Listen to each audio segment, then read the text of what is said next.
All right, here we go on a Friday. Welcome in to 104.5 The Zone. Happy Victory Friday for those of you who celebrate. Looked like a party last night in Neyland Stadium. We're going to talk about the Vols absolutely rolling against the Ball State Cardinals. Chirp, chirp. Last night, we got massive news in the world of the Titans. Many of you saw, I think, right around the time that 3HL came on the air. Adam Schefter reporting the news that Harold Landry is likely done for the season, a torn ACL in Wednesday's practice. Coach Mack will be here at 11:20 to talk about both of these things, Vol football and what the Titans will miss without Harold Landry on the field in 2022. Phone calls are welcome. Jump in if you like. 615-737-1045 is how that happens. 615-737-1045. So, an absolutely epic start to the 2022 season for Tennessee last night. Now, I think we adequately talked about what we were looking for from the Vols, how much we were actually going to be able to learn about this team, if it was necessary to even do so, because Ball State, I think they showed you what kind of futility they were in for the remainder of the evening when they ran a double reverse flea flicker on the very first play. And then you have Tennessee picking it off and setting up the first offensive play for a touchdown. So it's tough to start any better than the Vols did last night.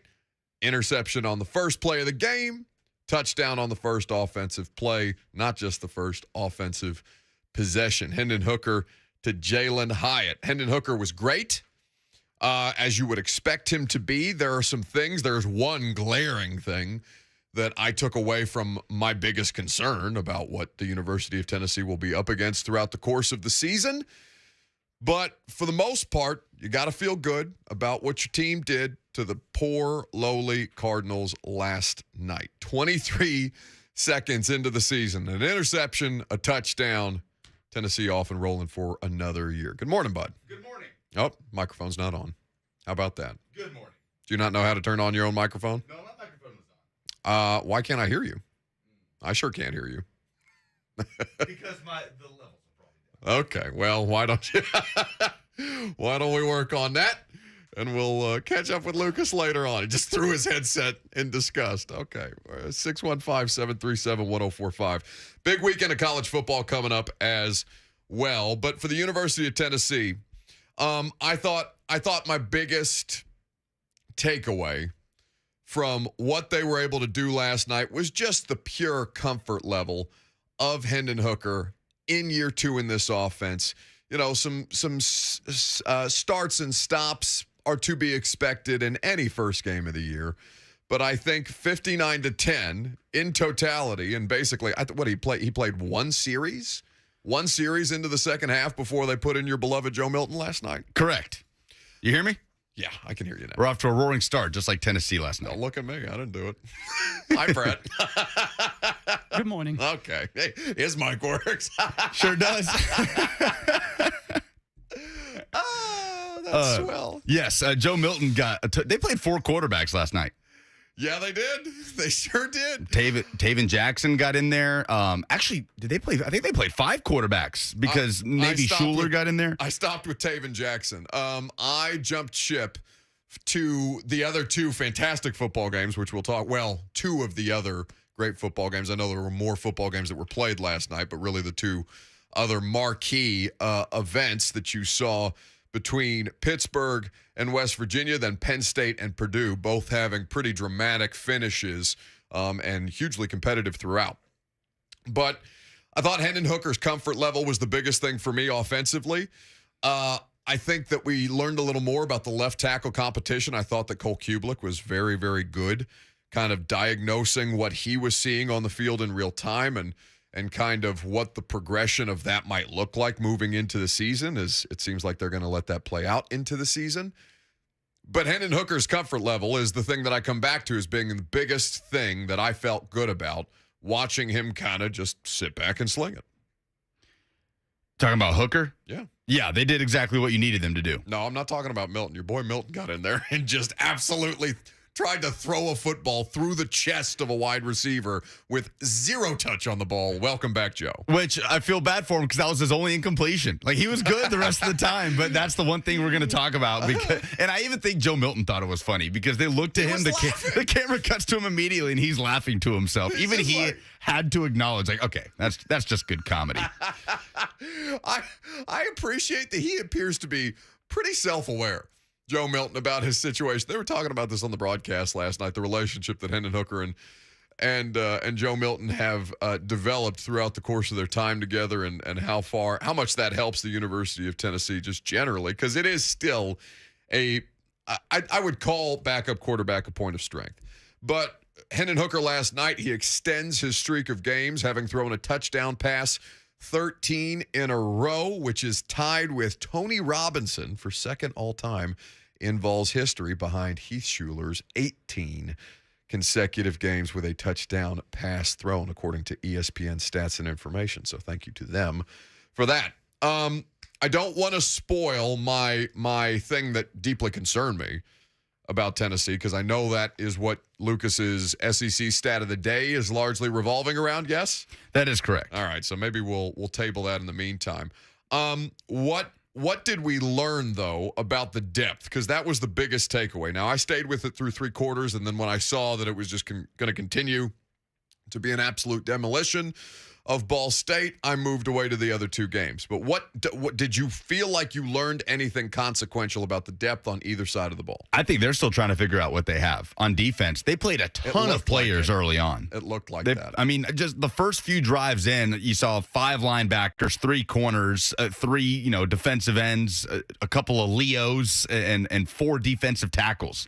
Ton of rotation there. I was surprised to see Joshua Josephs get so many early reps, and they waited on some guys. You didn't see Dylan Sampson until the second half. You didn't see Justin Williams-Thomas really until Taven Jackson was in the ball game. Right. So they waited on some guys, and they didn't on others. And I think on defense, you saw way more rotation early. Like the first few drives of the game, they're clearly still trying to figure out what they have as far as the bodies and the depth on that side of the ball. They know what they have on offense. So they thrash Ball State. They do the thing that you want them to do. They go out there and they beat the holy hell out of an inferior opponent for 4 quarters. And I think that's exactly what everybody, that's how it was expected to go. That's the kind of message that you need to send right out the gate. And now you have your first, all right, let's bleep around and find out moment against Pittsburgh coming up next weekend. We'll have plenty of time to kind of go through that game, and we'll certainly talk about Pitt, given that they were on the field last night as well. But certainly for Tennessee, a lot of exciting progress and momentum, given what we've been spending so much time talking about. Again, there are negatives, and we will address the negatives, but not until we get to the SEC stat of the day, which comes your way every Friday at 10:45. This wouldn't be the last SEC stat of the day. We're going to do this through the season, right? Yeah, we're going to do it throughout the season, but this is the last. We didn't get to do a Tennessee SEC season preview stat of the day. We saved it for the day after their first game. So I think another thing that I was kind of curious about, that they did well to kind of dissipate, at least in this, against this kind of an opponent, what Tennessee did or continued to do in the second quarter, as opposed to stopping or just kind of stalling out after the first quarter. It felt like that was oftentimes the case in 2021. They certainly scored. They got on the board early, obviously, with the touchdown within 23 seconds after the opening kickoff. Went Ball State's way. This is something that you want to see them do it against a better opponent, but certainly this was the only opportunity that they have had to show it. And what we talked with Bob Kessling about on Wednesday, which was turnovers, because they made turnovers and they got key stops. Now, this was the Ball State quarterback's first career start. I felt so bad for him. I felt bad. I felt moments of sadness for Ball State twice. And there's always these where you know that these teams and these universities signed up for, because they're getting a big payday out of going to the slaughter against much larger SEC, Big Ten, whomever opponent. But when the Ball State quarterback throws his first attempt in his first start on a double reverse and it goes for a pick, I felt bad for him. And then when the running back for Ball State, fumbles, and it becomes a touchback in favor of Tennessee in the only momentum that they seem to have in the first half whatsoever. With, I think there might have been less than 40 seconds on the clock before halftime.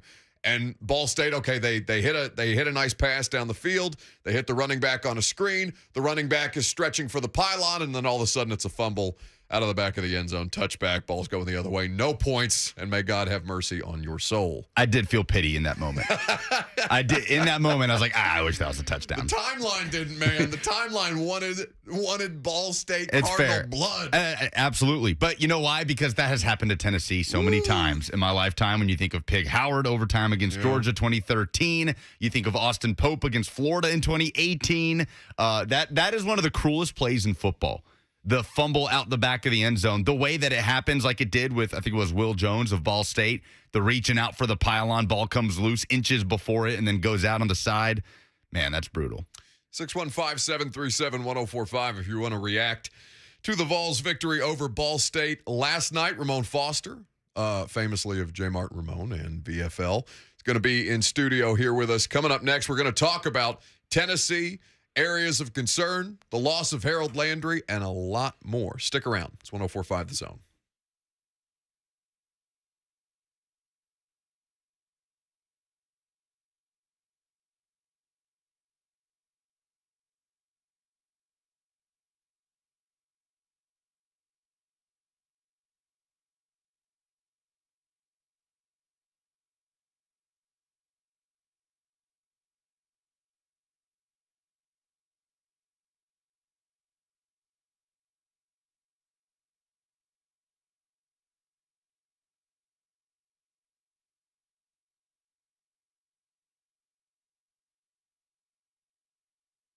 Buck Rising here for my good friend Gary Ashton. Now, Gary's the don't sell without the intel guy. Now, not only is that a wildly interesting middle name, but people ask him all kinds of questions, including what's it like to work in real estate? Well, if you're looking for a great career, I know 3 reasons why you should join the Ashton team as soon as possible. 1, success. The Ashton team was just named the top RE/MAX team, not just in Nashville, but in the entire world. 2, trust. Nashvillians, like me, trust Gary's team because they live here, they love it here, and they offer careers with unlimited potential. And 3, community. The Gary Ashton team sponsors the Nashville Predators, and they were just recognized as the #1 donation source for the Children's Miracle Network. Bottom line, the Gary Ashton team added 65 new agents last year, and they want you to join the team this year. So don't sell without the intel. And if you're looking for a great career, the Gary Ashton team wants you in 2022. Call the Gary Ashton team with RE/MAX Advantage today, 615-301-1650, or visit GaryAshton.com.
They're going to fire. Wide open down at the 8-yard line. It's complete. Getting to the goal line and diving it is Jalen Hyatt for a Tennessee touchdown. As Hendon Hooker on his very first pass this year hits Jalen Hyatt for a Tennessee touchdown. That's Bob Kessling. Oh, you want to do the thing? The Buck Rising Show is powered by Spring Hill Heating and Cooling. Visit springhillac.com. That is Bob Kessling. Thank you, Lucas. That's Bob Kessling, voice of the Vols, on Hendon Hooker's first touchdown pass of the season, his first passing attempt of the season. Jalen Hyatt, 8-yard score after the interception on the Ball State double reverse pass. Ramon Foster of Ramon and Will in the morning. Here with us on 104.5 The Zone. Big fella. You're so focused right now. Me? Yeah. It's the only time within the scope of a 3-hour radio show that I will display any kind of focus. You know why? Because I'm trying to do the professional broadcaster thing that I'm not terribly good at. The thing. The thing. Yeah, absolutely. Will's really good at the thing. Yeah. Luke is pretty good at the thing. Lucas is damn good at the thing. By the way, his prep for Friday nights, That's exhausting. it blows you away. Like, legitimately, I was just like, okay, I thought I was just showing up to see. Look. Okay. No, you're not just showing up with Lucas. You can't just take the compliment. You can see on Zone TV. No, I got to bask in it. He's holding up. This is like when Diana Rossini told him he had a better voice than me. Oh, did she?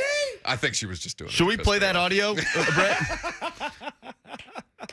Lucas is like, If Brett has that audio, Well, I've and got that not a damn audio. other piece of audio that I wanted during training camp, I will swing on somebody. HR. get these mitts real quick, Oh right? my God. Yes, So Bob. did you watch that thing all the way through last night? Are you that addicted to the game? I wasn't as addicted to it when I saw Milton get down. I did see him launch a missile into the end zone. It's a comet. And I was just like, God, fix that. Come on, Joe. This is only incompletion, Moan. I know. He could have been 9 for 9. No. I know. And it was a touchdown at that. I almost blamed the tight end. I was like, get your head around quicker. No, you did I not blame the tight I did end. blame the tight end. I legitimately. That is such a homer.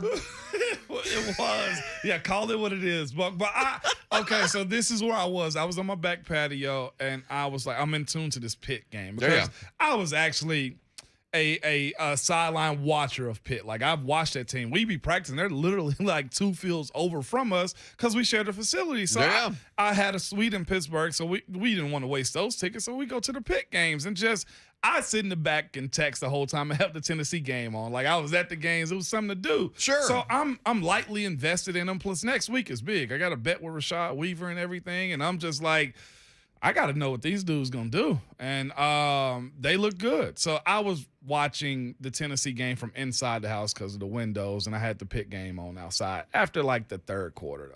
Well, that defensive line, we'll talk about Pitt and West Virginia later on. That defensive line for Pitt doesn't look like it's missed a step. No, they get after it. Oh, my goodness. I felt so bad for JT Daniels throughout the course of that game. But for you, I don't know, and I know you spent 4 hours talking about this, but just a refresh for the people who may not be listening to 6 straight hours of radio throughout the course of their Friday. Hey, now. Your biggest, what did you most desire out of that game? Just to absolutely flatten an inferior opponent for 4 quarters, or was there something beyond that you were looking for that you wanted to see legit growth and development? It was that. It was beating a team you were supposed to beat. Of course, watching, who was it last year? Bowling Green, that we started off just rocking. Mm-hmm. And I remember the rumbling from all the PTSD members of Vol Nation, okay? This is that, and we suck again, and all of that. And this year, you know, he laid it on them really quick, and I was okay with that. I know it was Ball State, but guess what you're supposed to do to little bro? You're supposed to pay them their check and send them on their way while smashing them in the mouth. I was okay with that. The other part that I was impressed with was the D tackles. Watching those dudes stop the run, not get pushed back. Yeah. I was impressed with watching how they handle, you know, missing a guy that helped him out in a huge way last year, and Butler, you know, and I was just like, okay, what is this going to look like? Because that guy played so many snaps. I mean, come on, man. Like, it's like losing Jeff or something like that. That's like, okay, what are we going to do? Yeah. That's what you're hoping for with this Harold situation. God, I'm legitimately affected by that because I wanted to see this Titans defense come together. But with that being said, the D-line was pretty solid. I love what I saw from the linebackers, too. I'm not overly worried about the offense because the way this offense is kind of built, as wide as they spread everybody out, like it puts a strain on defenses, okay? So I don't worry about that. You're going to find your open marks if you stay efficient. Defensively, I was worried about the linebackers, and guys answered the call, and I was worried about the D tackle specifically. Again, a little disappointed in the D ends. I needed more. I want to talk about that later. I needed more, Buck. Well, let's just do that there. I know we're good. What do you want to do about your stat of the day? Like, do you want to just do it here since Ramon's here? Let's do it here. Okay. So let's do the SEC stat of the day. We're going to do it a segment early because I cannot put off talking about how pissed I am that they didn't get a sack. Yeah, we talk about leaving these games. You're able to leave these games more concerned about something a lot easier than you are feeling really confident about something. It's hard to leave a Ball State win feeling, oh, man, they're going to be fine here. But 0 sacks is a concerning point for me. Now, they're getting the ball out quick. They were. In that game. And they were clearly doing something to avoid that. But the fact that I didn't notice Byron Young at all, or really Tyler Barron for that matter. They kept trying to highlight him on the broadcast to say, oh, here he is. And then there was nothing for me. I noticed Joshua Josephs, the did freshman. too. He flashed. He deflected a screen pass in the backfield early on. Got a ton of early playing time. But that is a point of concern for me. Yeah, I'm with you also, man. And one quarterback hurry didn't really hit the quarterback much at all, him or Tyler Barron. And I was just like, all right, y'all. Like, okay, it's the first game. I'm with it. But it is Ball State. Like, you got to at least affect him. Another issue with their front line, the rushing aspect of the Vols was this. The quarterback lanes. That's where we got killed, and I said that with a T at the end of it last year, okay? That's where we got killed, okay, against the Ole Miss. Remember when Kenny Pickett took off last year? What was happening? They were getting out of rush lanes, and he was running down the field or escaping and throwing the ball deep to Addison. Y'all remember those things? That's got to get cleaned up. If you don't get sacks, fine, get pressures. They did do that with the linebacking core last night. They played soft coverage for the most part. I wasn't a huge fan of it, but I even had to check myself. I said, okay, there was no film. You don't know what the offense was going to do for Ball State. You don't want to get embarrassed. Nothing over the top the same way Pitt did. Pitt had plays go over the top on their defense last night. They didn't allow that. There were some broken plays and where they could have got off on third down, but all in all, not bad in the grand scheme. Now, we shrink this down. Pressure's got to be a whole lot higher. What was it, 7 on the game, 5 on the game? Yeah. Whatever that number was, 7 on the game. You can't allow that in SEC play. Again, with as high-powered as the SEC has gotten across the board with teams running offenses the way they do. And Nick Saban said, all right, bet. We going to run this offense. Like everybody else said the same exact thing. There are players that have to be covered in this league, and if you can't get after them with 4-man rush, that's an issue. Or where you got to take a linebacker out. Like either that or Tim Banks got to get to a point to where he's get very, very creative with using the secondary or linebackers to get to the quarterback if that 4 can't. Well, and I'm glad that you brought that up because and I don't know how much they do or do not want to show against Ball State that they may be saving for bigger opponents. But like the lack of just general stunts and twists up front to help them kind of create these one-on-one opportunities to help the defensive linemen win in some form or fashion. So I don't know if Tim Banks is just kind of holding that for a better opponent. I mean, I think it's okay to, at some point over the course of a 60-minute football game, be surprised at the fact that they're just straight up rushing every time. Like it was just such a lack of creativity and an apparent lack of pressure that they were not able to get. And Cole Kubelik was talking about like, yeah, the Ball State offensive line, pretty good. While he's signing, kids' stomachs and ruining shirts with a Sharpie, which I thought was hilarious. It got wild there near the end of the broadcast. He signed one kid. I was like, man, that is a new pair of Air Force Ones. Yeah, those are nice shoes. Your mom's gonna beat you for who is Cole? Like I was into all of that last night. Shout out to Cole Kubelik though. No, I thought the broadcast handled that really well. But is that a thing? Like you guys play Southern Miss 2007, your junior year at Tennessee, or your junior year at Tennessee. Yeah, my junior year. You play Southern Miss, you win 39-19, and then you had Florida the next week. Is there anything to that? Do we totally overblow that they didn't want to show anything? It is. There was a little bit of that. If you look at the routes the offense was running last night, like there was nothing really complex. Like the biggest route that I thought they had on the evening, other than the slant for the touchdown, which to me that was just progression. It wasn't like Joe Milton was meaning to, like those first two weren't there, then he went to the third. Walker Merrill. Double, like his stop and go, like that was the biggest offensive play that we saw from them. So defensively, I think it was vanilla. Go beat them if you can. They lit them up early, I think, to throw them off schedule a little bit, and from that, the control was in the Vols' hands. I do know this: from week to week, there is a little bit of the hey, we're not gonna show everything. You get in this game, you get out healthy, and we'll revisit next week. If this is the same approach going into Pitt, then I'll feel some type of way because they're a ranked team on the road. It wasn't an embarrassing loss, but it was one that I didn't expect last year from a Pitt team. So this time around, I do expect to see a little bit more because Pittsburgh is going to light up the Vols. That's what they do there. And you got to kind of expose that secondary. So it will be more to come, I think. Offensive line-wise, Ramon Foster is here with us. Ramon and Will, 6 to 10 a.m. on 104.5 The Zone and the Ramon Foster Show, wherever you check your podcasts out. Football season is upon us. That is must-listen content for you. Between the senior Jeremiah Crawford and Gerald Mincy at left tackle, was there, I don't know how much you necessarily watched that, just solely on the first watch through. I don't know how much you were invested in that in this first game, but clearly they seem like they are competitive enough that that is an open position. Was there a player that you favored after kind of watching that through the first time? Gerald Mincy, period. The quicker they go to it, the better it will be. Athletically, I thought he was better. I thought his stance was good. I thought when, Hendon Hooker and Joe Milton both stood flat-footed in the pocket, they just relaxed. They were still busy. They were looking for work. I thought Mincy is the guy for that position. And the faster they get to that and let him get those reps and also psychologically get that out of his head that he's in competition, the quicker they're going to grow. It's nothing wrong with being a swing guy. Mincy can be there for a couple more years also. And if you go ahead and say, all right, here's your shot. Take this and run with it. The better it is for this team moving forward because that's another one of the things I say they have to do. You either got to go get you either have to go get a high 4-star, 5-star tackle next year. That is a must. The two positions in which I'm looking for this team, a big-time running back and a big-time tackle. The receiving core to me will take care of itself. Agreed. I'm just of that mindset right now. It ain't automatic and you want talent, but if you don't have a running back that could run like Jabari did last night, like two of those, and Jalen looked all right last night. He did. But you need another one of those to run in the SEC, and you need a left tackle. You got to have those two.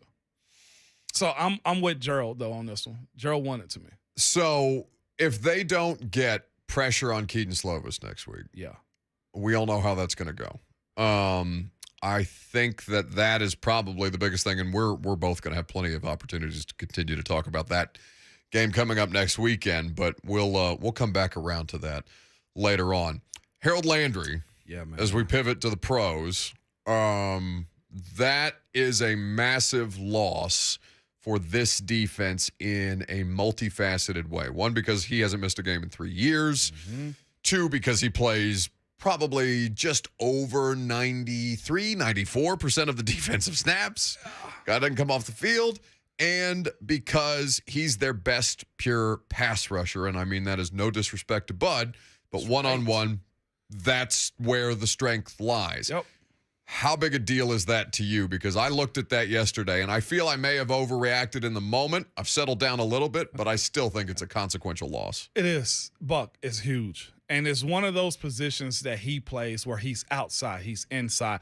Even if he's not getting to the quarterback, he's a disruptor. Mm-hmm. Him and Jeff being on the same side was very productive, okay? And not just that. You could float him around, have Bud, have Jeff, have Danico, and he played that same role that T.J. Watt did.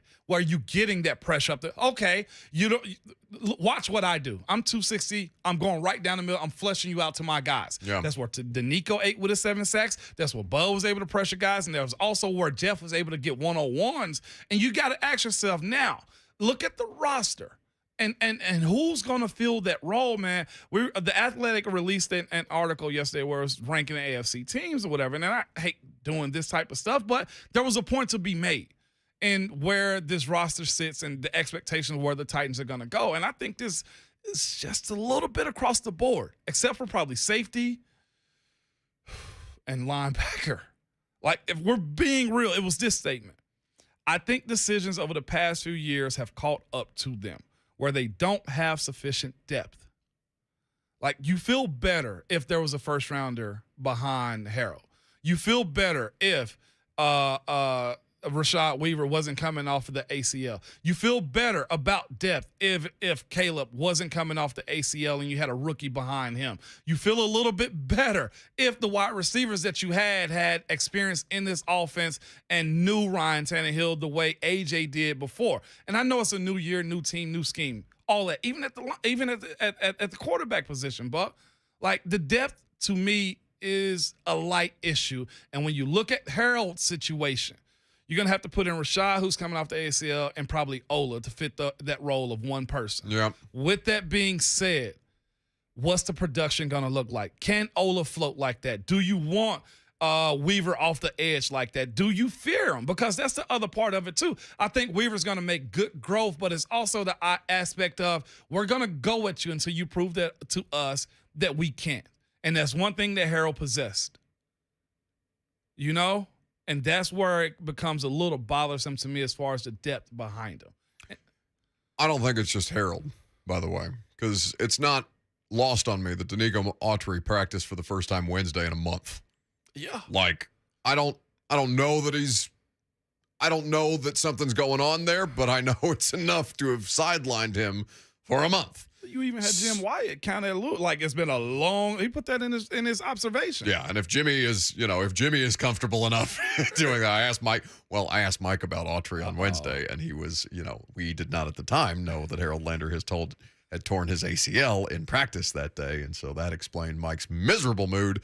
Oh. But Jimmy also kind of alluded to maybe they're just trying to keep he's an Autry old over man here. and he's had knee problems. Like, Danico Autry has been in the league for a long time. So, like Jimmy has kind of said both things. Yeah, he hasn't been here, but I get more of the feeling that they're just trying to preserve him. I agree, but also, what are they preserving him from? Because if the knee is going to continue, there was a preservation theory with Julio Jones last year, and I'm not saying that these two things are linked, but I am saying to you that it is something to be concerned about or have in the back of your mind. Anyway, Ramon and Will. 6 to 10 a.m., Monday through Friday, the Ramon Foster Show, available wherever you get your podcast. Yeah. Buddy, thanks for hanging out. Buck, anytime. I told you that, man. I know. Hey, it's a Friday, though. I hate asking on a Friday. Hey, damn that, man. Are we guys or not, man? We're dudes doing dude stuff. That's all. That's how it goes. Check out the radio show. Check out the podcast. Ramon Foster, always a pleasure. All right, we did the SEC stat of the day, but we have another one. Lucas has a backup Tennessee SEC stat of the day, and we'll do that coming up next.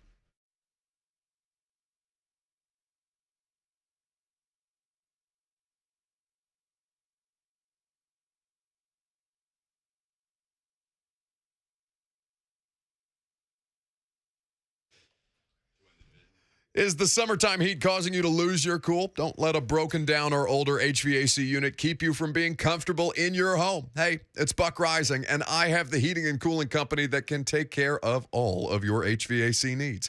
That's Spring Hill Heating and Cooling. With over 20 years of experience serving all of southern Middle Tennessee, Spring Hill Heating and Cooling is a family-owned and operated company that prides itself on their outstanding customer service. Now, as a locally owned business, they are looking to grow. They're looking for their next all-star, and they want to add you to their team. If you do not feel like you are being maximized in your current role with your current company, Spring Hill Heating and Cooling is the place for you. Find out more information at springhillac.com.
Second down and goal. Hendon Hooker.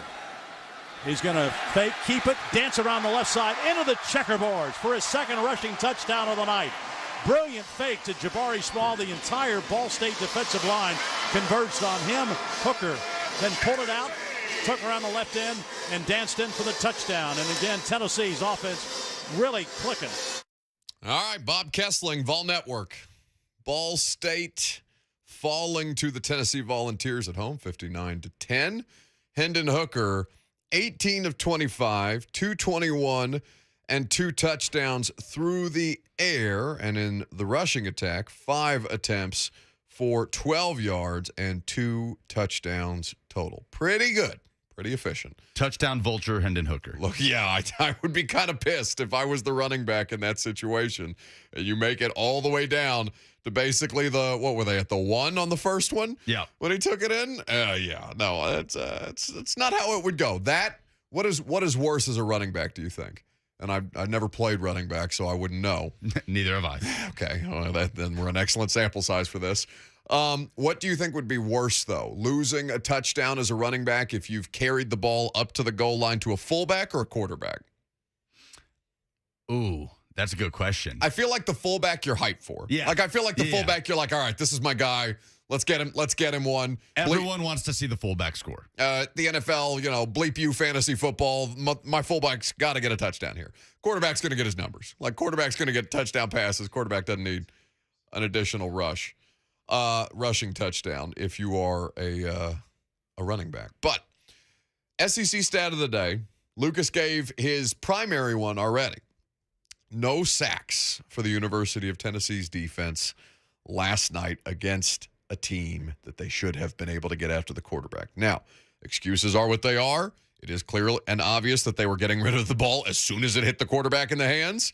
So it's not like they weren't trying to mitigate what Tennessee's defense might have done, but the defense didn't do anything either way. Well, you tackled them twice behind the line of scrimmage. 2 TFLs is a little bit harder to come up with that type of excuse for. Yeah. Now, on the first play, like, that's as good as a sack. Aaron Beasley comes flying in on a trick play and completely blows it up, resulting in the Tamarian McDonald interception. But they were able to move the ball.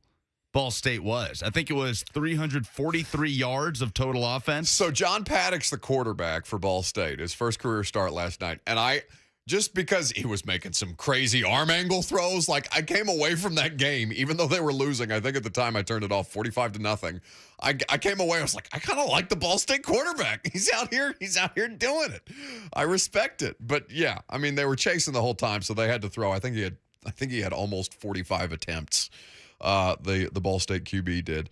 But what is the second of the SEC stats of the day revolving around the University of Tennessee? So we walk away, I guess, cautiously concerned about the pass rush, but not about the offense. Not about the offense.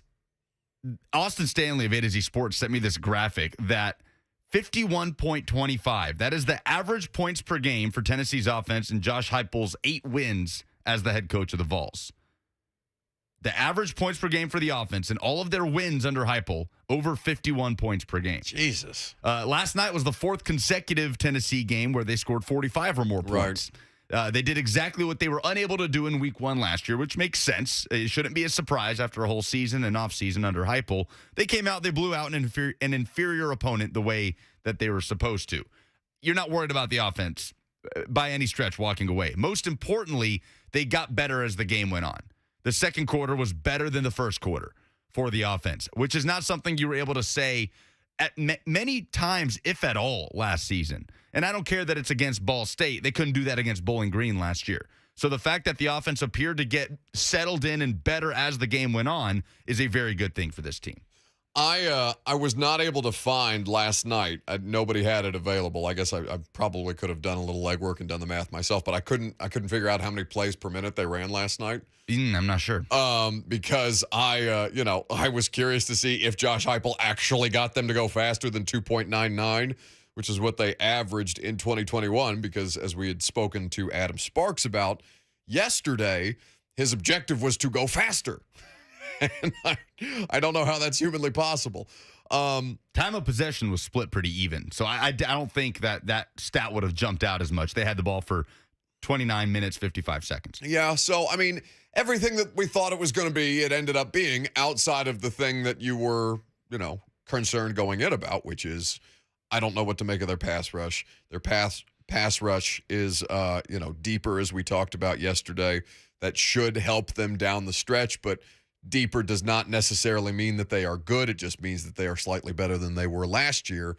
But I would have liked to seen more consistent pressure and just the general, not absence because he was out there, but like Byron Young did nothing to really make me feel like, okay, they've got what were the three players that I outlined that I trusted on that defense that I knew going in. You had Byron Young among the three that I was like, okay, these are known commodities. I can expect and trust that they're going to produce.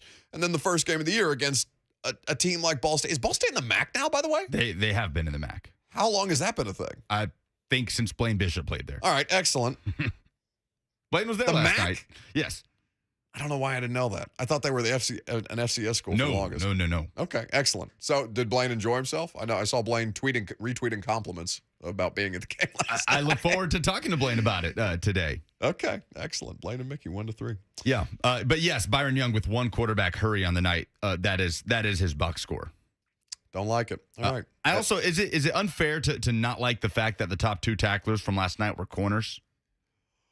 Ooh. And three of the top four tacklers for Tennessee were defensive backs. Because Jeremy Bank, I think is the more telling stat. Yeah. Because that speaks to a larger issue about, all right, you're letting Ball State players get into the second and third level of your defense before somebody's able to make a stop. I'd be curious to know Ball State's yards after contact last night against Tennessee on average. Perhaps we'll be able to look those up for you because I know we'll come back to this a little later on in the show. And when we talk about the larger scale of college football coming up this weekend and certainly the other two marquee games that were played last night. But no, I think that's a completely reasonable concern. Again, given the strength or lack thereof of who they played. 615-737-1045. Jump in on the conversation if you would like to. As we pivot from Vols to Titans, Harold Landry, the news announced by Adam Schefter yesterday of a torn ACL in Wednesday's practice this week. We did not have the opportunity to talk about it on air. We did not also talk about the Derrick Henry situation, him getting a 2022 pay raise. So we'll do that coming up next. Coach Mack will be here at 11:20. Stick around. 104.5 The Zone.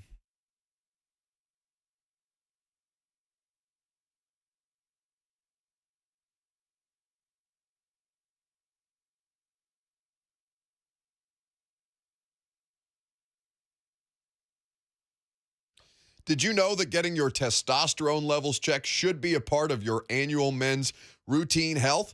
I didn't know that until I talked to my friends at Tennessee Men's Clinic. If any of this sounds familiar, you feel sluggish, run down, your libido's low, you just don't feel like you used to. It could be low T. Low T treatments can truly change your life. Most men experience higher energy, better gains in the gym, better mental clarity, improved sleep patterns, and so much more. It's only $99 for a testosterone and PSA test, and in about an hour, you'll know your numbers at the Tennessee Men's Clinic. They have successfully treated thousands of men for low T. So call them, 615-208-9090. That's 615-208-9090, or go to TennesseeMen'sClinic.com.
It is 10:58. Good morning from the Superbook.com sports desk. I'm Lucas Panzica. Tennessee started the 2022 season off with a 59-10 rout over Ball State in Neyland Stadium on Thursday. Quarterback Hendon Hooker completed 18 of his 25 pass attempts for 221 yards, 2 touchdowns, while rushing for 2 more. The Vols will have a long week to get ready for week 2 on the road at Pittsburgh, who was also in action last night, beating West Virginia in a backyard brawl thriller 38-31. A big injury blow to the Titans was reported by ESPN's Adam Schefter on Thursday that outside linebacker Harold Landry has torn his ACL. Has not yet been confirmed by the team as the Titans officially signed wide receiver Josh Gordon to the practice squad along with tight end Kevin Rader, promoting Cody Hollister to the 53-man roster and waiving wide receiver Reggie Robertson and tight end David Wells. For all your foundation repair and waterproofing needs, visit USSTN.com. Breaking news at once on your home for the Titans and Vols.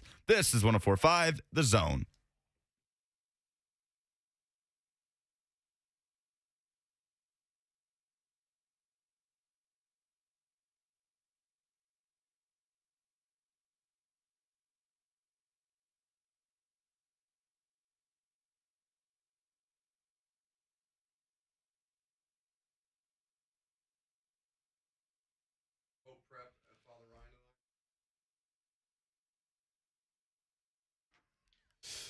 Second down on a Friday. Welcome in to 104.5 The Zone. Hope you're having a great day so far. Coach Dave McGinnis, Titans Radio, going to be here to talk about the Harold Landry thing. That's all right, Brett. Let it ride for a second. That's Brett Batchelor making it happen behind the scenes. Lucas Panzica is here as well. You're more than welcome to join us. 615-737-1045 is the number. 615-737-1045. Jump in if you want. So, a couple of Titans news items coming out of the news cycle yesterday. First and foremost, Derrick Henry. Now, I believe it was Ian Rappaport who had the news first. It was. That Derrick was going to get a $2 million raise for 2022, making him the highest paid running back in the NFL for this season. So they reworked the deal. Henry was slated to make 12 this year. He's going to make 14. That puts him up top in terms of total 2022 cash. Zeke Elliott was going to make 12.4.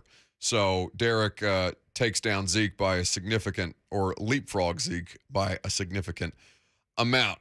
They did not add more guaranteed money onto his deal, which is the most important part of this. He is still going to be a free agent after 2023. If he goes through this year, fine. It seems like an extension is still likely at this point for Derrick Henry, which is pretty interesting to keep an eye on. Now, Ian Rappaport had some more details on the NFL Network yesterday. Let's hear from the man who first reported the news.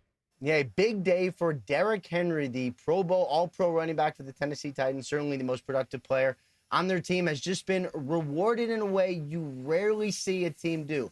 Sources tell me that Derrick Henry received a $2 million raise for the 2022 season. That means he is going to make $14 million this season, the most of any running back. But this was not a contract extension. This was simply the team taking money from next year, moving it forward to this year, just giving him a raise, which means 2023 is still the final year of his deal, which means with a big year, he gets to cash in again. So essentially what this is the Tennessee Titans doing right by their star player, rewarding him, and letting Derrick Henry set himself up for a very big 2022. So that's Ian Rappaport on NFL Network yesterday. So not overly significant. I mean, they do well by Derrick, and you like to see that as a franchise, as a fan of a franchise. You want your star players and the players who mean the most to you to be treated well. That seems to be what they've done. Now, moving money from next year also makes sense if you're trying to make room for contracts that are coming down the line. And we do know that they have a couple different interesting, or a couple different decisions to make. Jeff Simmons is going to get a contract in some form or fashion. Now, I said that about A.J. Brown last year, and he did get a contract, but it wasn't from the Titans. Jeff is going to get paid. Amani Hooker, I would expect to be back, and I know they are interested in bringing him back. Nate Davis and David Long, I wouldn't right now, but we'll see what they do throughout the course of this season.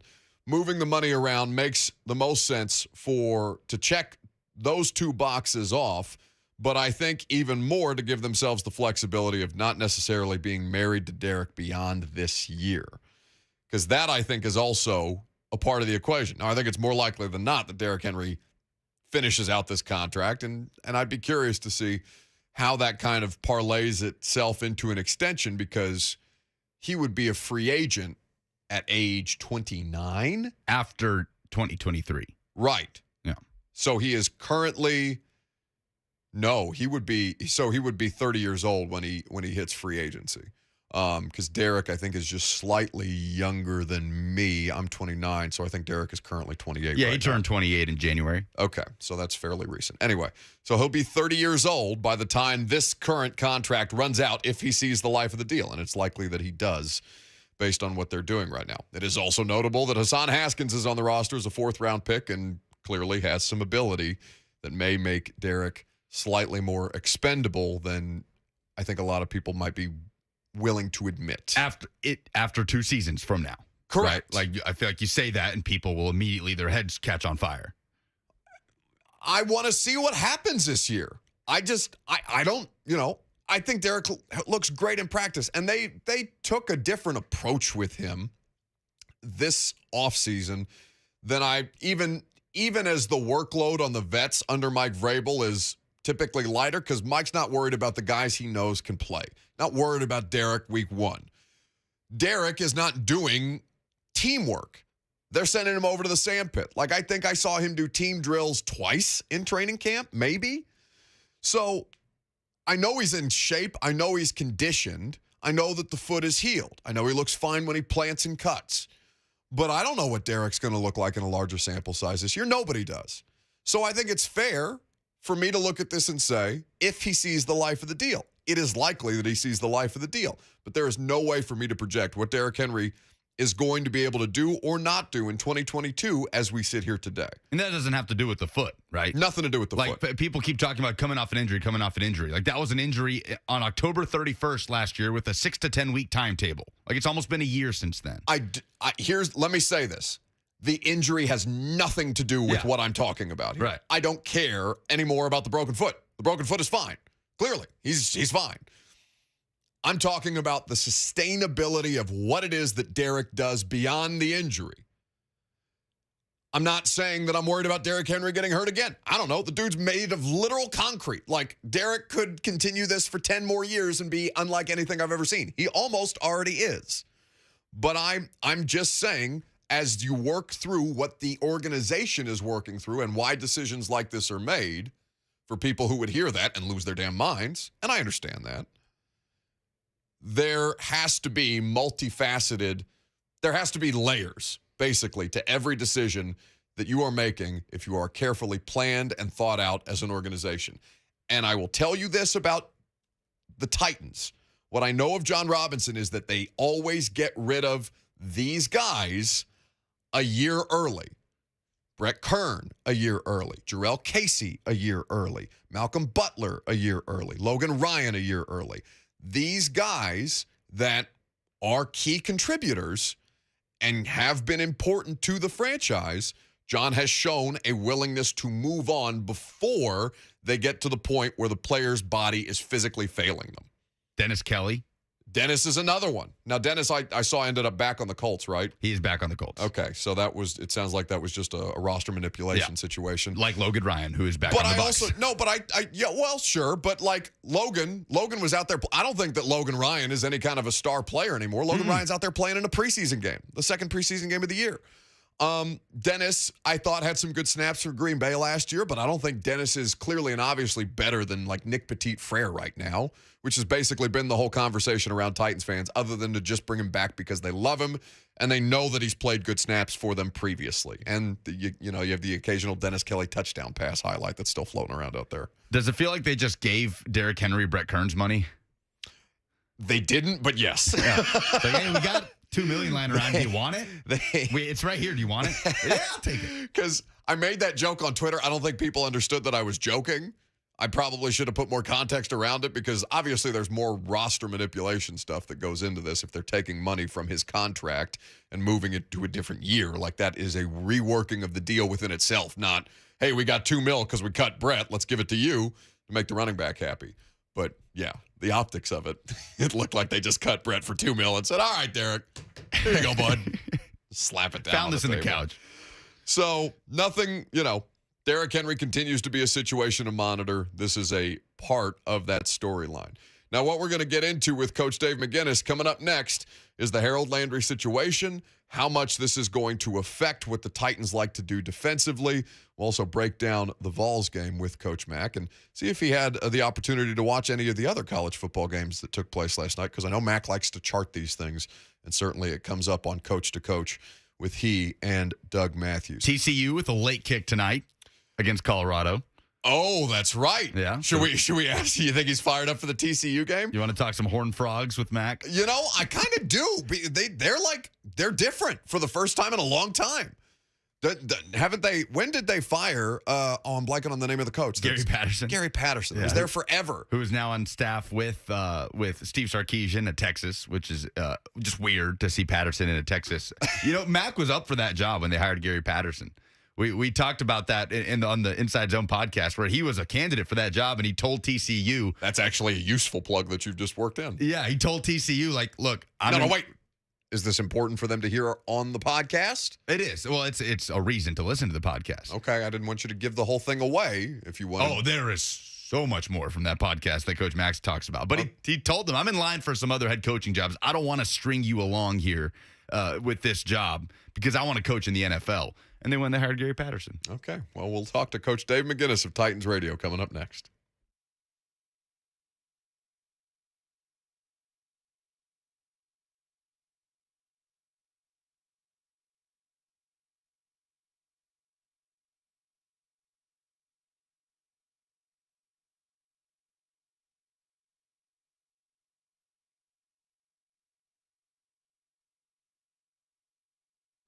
Summer's over, but that joint pain is still there. It's time to do something about it. Hey, it's Buck Rising. I want you to call QC Kinetics right now. You've put it off for long enough. It's time to get real lasting relief from chronic pain in your knees, your back, your shoulder, your hips, wherever you might be bothered. QC Kinetics can get you moving again with cutting-edge regenerative treatments. No drugs, no downtime, and no surgery. Regenerative medicine uses highly concentrated healing properties from your body to restore and repair damaged joint tissue. And QC Kinetics is the nation's leader in this exciting breakthrough natural approach to eliminating joint pain. Lots of people here in Middle Tennessee have done this, and they are living life to the fullest, pain-free. Don't assume that the old ways of dealing with joint pain are the only ways. Call QC Kinetics today, 615-249-4024. That's 615-249-4024.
The Buck Rising Show is powered by Spring Hill Heating and Cooling. Visit springhillac.com. Welcome back. Friday music. Coach Dave McGinnis, Titans Radio, in the house, or on the phone, rather. Presented by Farm Bureau Health Plans for 75 years. I heard they just had a birthday, by the way. Tennesseans have been relying on Farm Bureau Health Plans for their health care coverage. Why? Better rates, better coverage, and better service. Farm Bureau Health Plans, the best in the business. Mac, happy Friday. Same to you. Hello, Lucas. How you doing? I just talked to Brett Batchelor when he was putting me on here. He said he shot 77 this weekend, so he's a much better golfer than anybody I've talked to in a while. I would say, he's going to put us all to shame should we ever endeavor to try a show golf outing, but I don't think that's in the works anytime soon. That Mac, would be embarrassing. That would be, embarrassing for you and I mostly. Yes. Mac, there was a lot of good college football on last night. I know that you guys are going to talk about the Tennessee game and all the other Southeastern Conference games coming up this weekend on Coach to Coach with Doug Matthews. But how much of the different games did you get to watch last night? Well, we were in Memphis yesterday. We were in Memphis most of the day yesterday doing the 901 day, some all-day events that various of us were involved in. Right. We had the big OTP at the end of it, there at the Rain Garden. And so when Mike, there was a lot of people that stayed overnight there because they had a big screen and they were showing the Vols game at the facility as soon as the OTP was over. But Mike and I and Rhett, I had to be back here this morning for a meeting this morning, and Mike and Rhett had to be back. So we loaded up into Mike's car and we put it on the radio, and then Rhett had it on his phone. I mean, he's a technological guru, so he had the Southeastern Conference TV broadcast on his phone. So we listened to Bob Kessling and the Vols group on the radio, and then watched it on Rhett's phone. So yeah, I saw all of it. So with Tennessee, Mac, these games like Ball State and Bowling Green last year, it's a little different to kind of learn a lot about what they're going to project once you get into SEC play. But when you're looking for year two in this Heupel offense, and certainly all the things that Tim Banks did on the defensive side of the ball last year, what were you kind of looking to key on? Well, they did. They were just very basic in everything they did last night. They just wanted to get their guys. They wanted to get as many guys, as many reps as they could during that ball game, and they wanted to be, fairly efficient in what they were doing. But they did nothing that it looked like to me. They didn't game plan that game at all. It didn't look to me like, from a coach's aspect, just watching it. They basically just, defensively rushed straight up, played straight up coverage. Offensively, they just did what they always do. They didn't have anything intricate designed route-wise. Just basically one-on-one or find open grass. When Ball State was playing zone, Ball State played a lot of 8-man drops. Sometimes they were playing 9-man drops with a spider drop in the middle, with a guy pulling out from the center. So, it was all very basic stuff, and they just overwhelmed them like you expected them to do. Ball State was outmanned from the start. They were also their own worst enemy a couple of times early, which you can't afford to be against a superior opponent. But it ended up about like I expected it to, and the stands looked great, and then everybody was jammed in there, and everybody was having a good time. And so now they're going to start getting real serious about Pitt.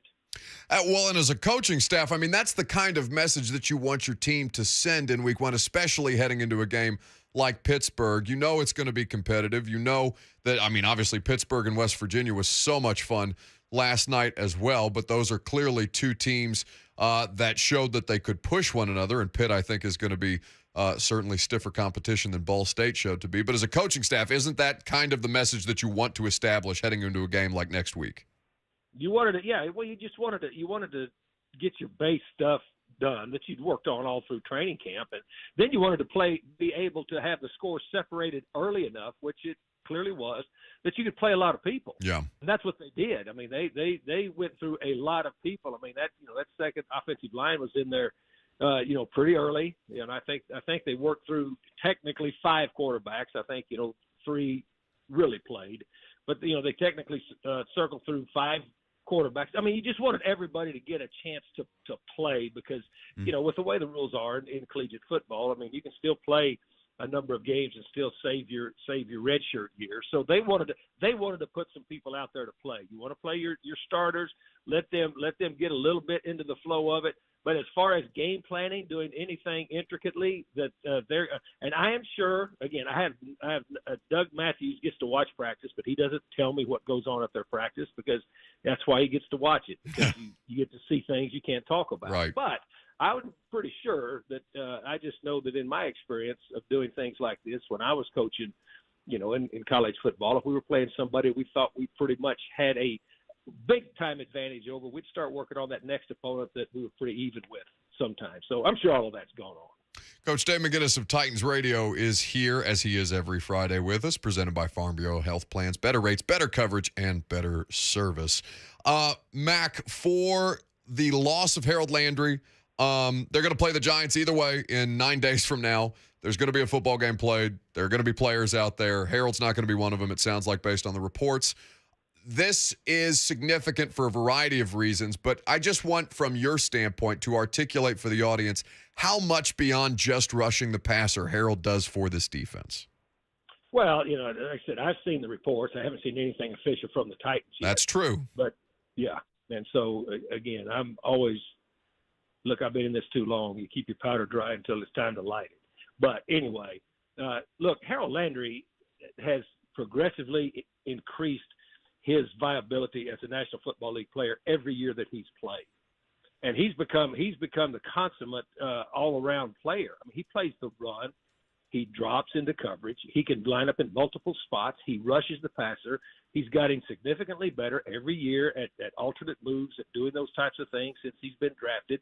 And the other thing is his availability has been monstrous. I mean, I think last year was 89.5% he played. You look over all the seasons that he's played here, it's in the upper 90s that he's been available to play in games, and he's played every week. So those types of things, that's why he was rewarded with a contract, and rightfully so, that he got this offseason, because those are the kind of players you're looking for. Guys that you draft off of traits, you develop those traits, but then they also are able to develop other traits that make them even more valuable to the scheme that you are trying to run, which the Titans have done. And then you are also available every week. That's huge. So, if this report is true and if that's a loss, that's a loss. But here's the key to coaching in the National Football League. If any of these types of things happen to significant contributors, it makes you very, very sad and angry, but you got to move on.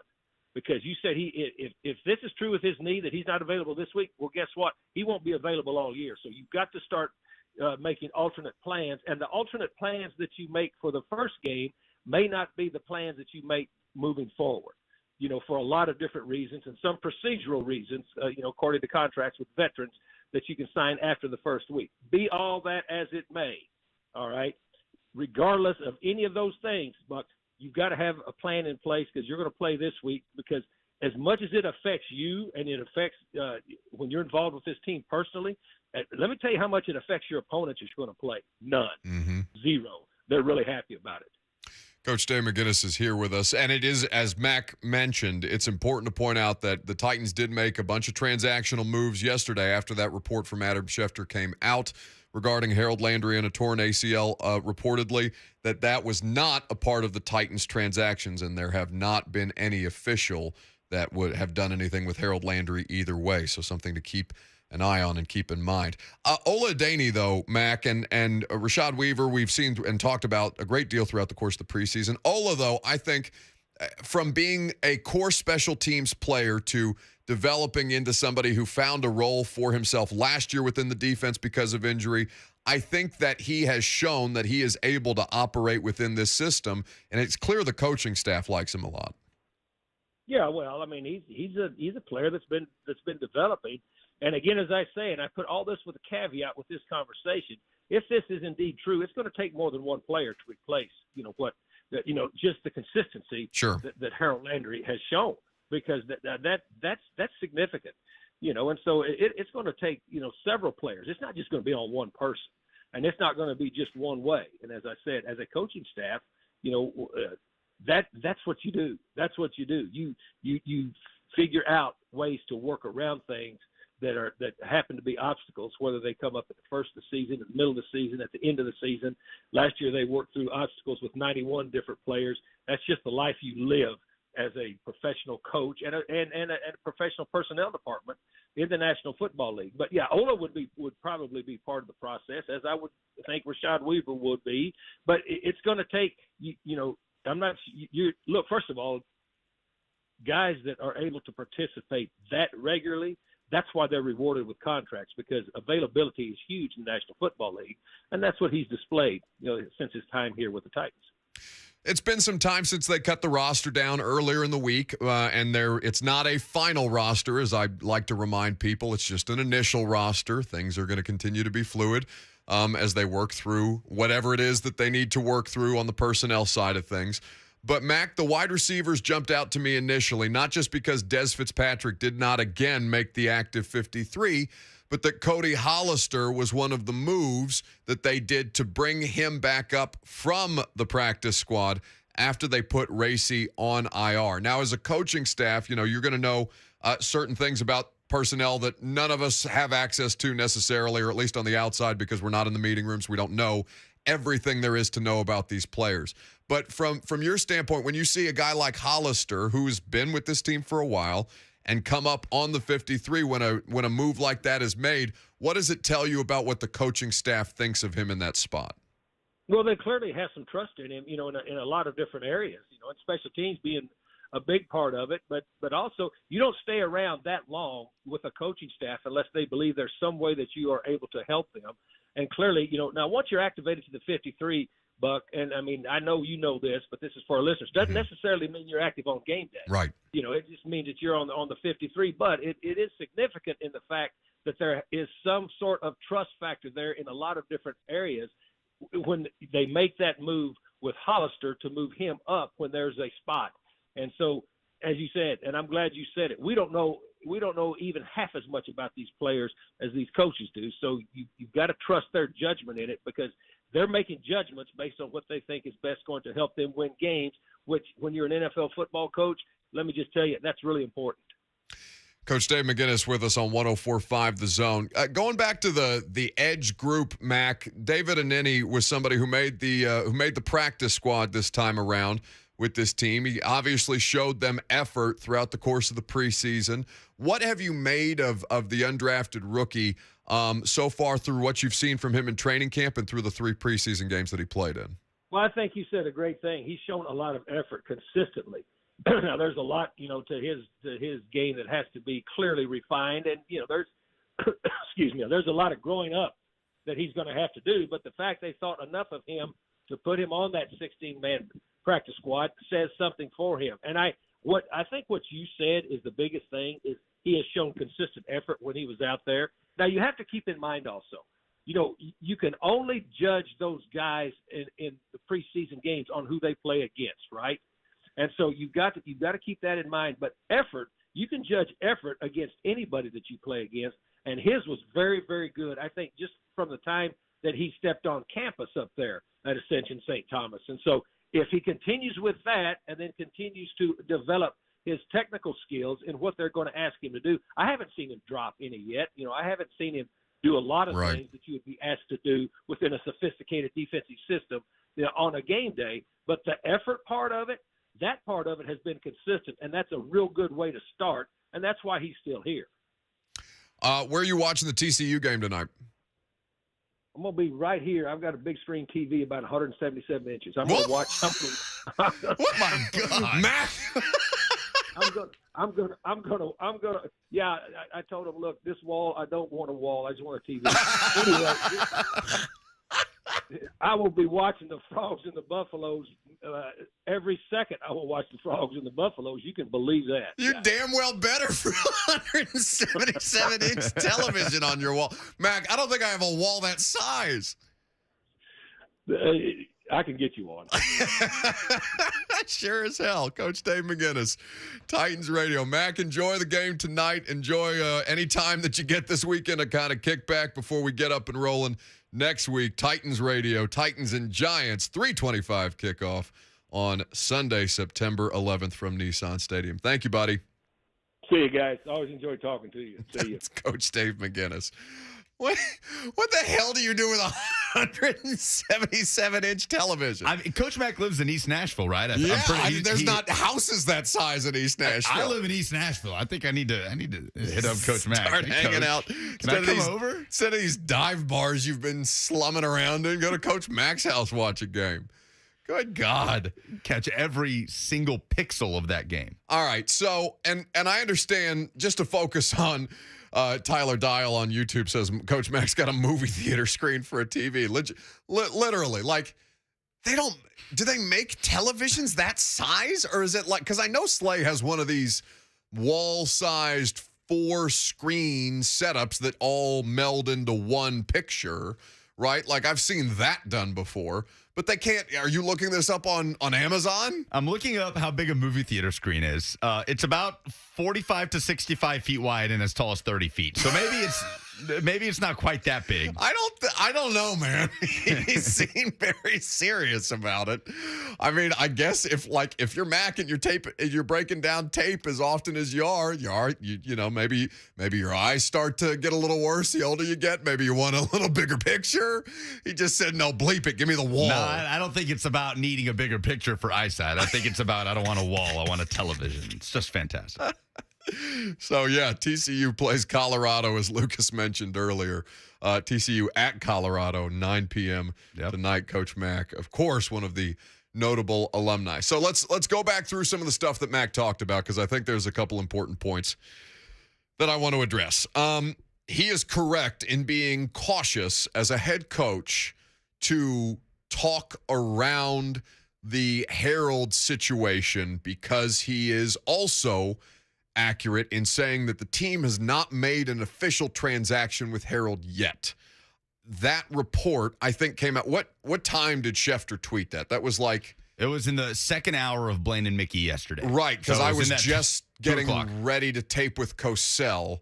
So, yeah, right around 2 o'clock yesterday, that came out. So we're almost 24 hours removed, and they don't have to announce transactions at any time. They have to have transactions like moving players to IR submitted to the league by 3 p.m.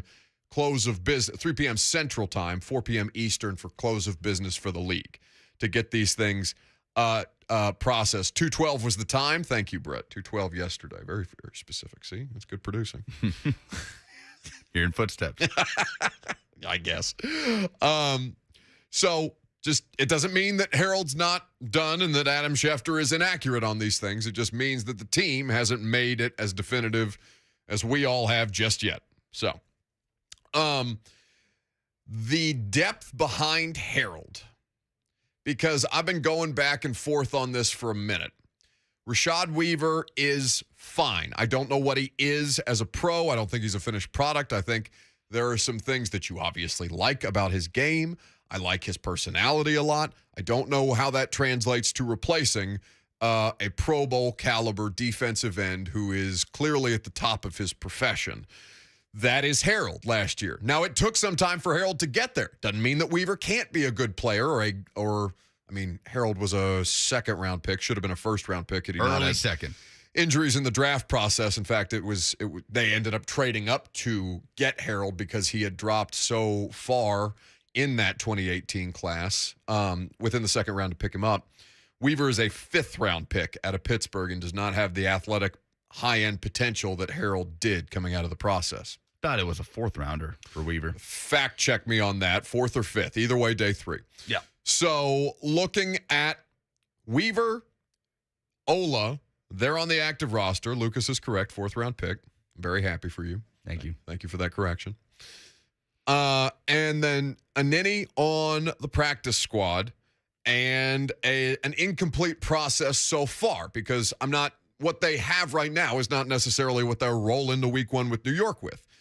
And it is also important to remember that the 53 is not, it's important, but it's not the end-all be-all, because, again, you have to pare that down before you take the field to 46.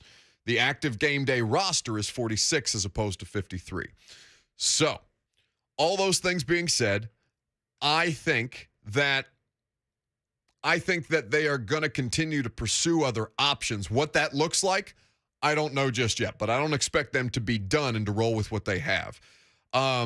It is also notable that I think it changes how that defense is going to run this year for a variety of different reasons. They were one of the most effective and efficient on games up front last year. They would create these opportunities to get Jeff one-on-one, to get Harold one-on-one when they put them both on the same side. It was an incredibly powerful and efficient tandem at disrupting the quarterback.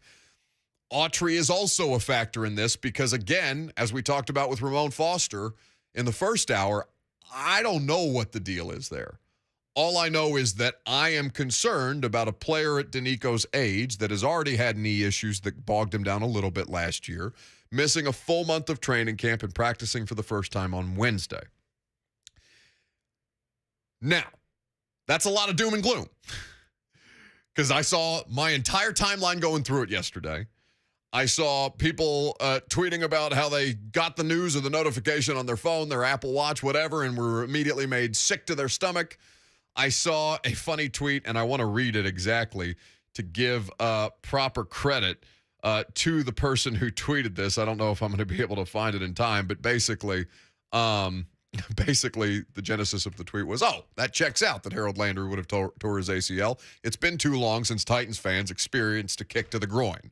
Yeah. Well, preseason went very smoothly in that sense. Training camp, they didn't have, Dylan Cole was the most significant injury? Well, I guess you could say Racy was, with him being placed on IR. He apparently got hurt in that Arizona game. So, yeah, Racy. Yeah. But like wide receiver 5, all right, you'll live. You were feeling good, especially coming after last year because it was a bleep show. I don't know whether they trade for players. I don't know whether it's they see what's out there or what's available on waivers. Waivers are frankly terrible right now, so I would think a trade would be more likely, but I can't. It's too early in the process to do that. A lot of doom and gloom, but here's the bright side, okay? Something like this was going to happen either way. Not to Harold specifically, but something was going to happen at some point. You literally just experienced a year in which you set the record for the amount of players that dressed for you in a certain uniform, and you survived. Now, I did my 615 Sessions podcast with Teresa Walker and John Burton yesterday. Teresa noted that they have changed the injured reserve rules for this year from last year.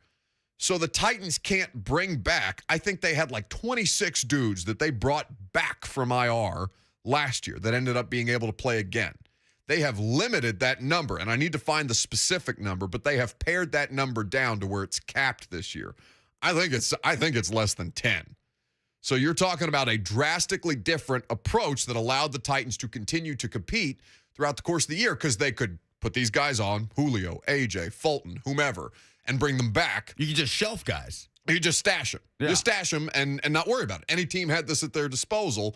Titans make the 1 seed with 91, and the NFL's looking around and being like, all right, okay, well, let's chill out with this a little bit.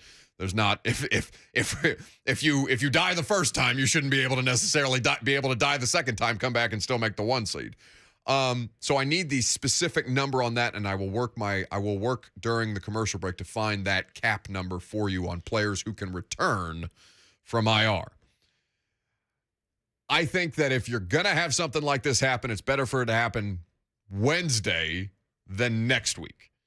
Now, Sam Ficken, as the kicker in the preseason, was not going to be, your savior in week 1. The things that happened to you against the Cardinals were different. But recall that Sam Ficken got injured in, I think, either the second to last preseason game or the final preseason game, wasn't available. They had to scramble week of, and they pulled Michael Badgley out off the shelf, the stash heap, from the pile of kicker bodies.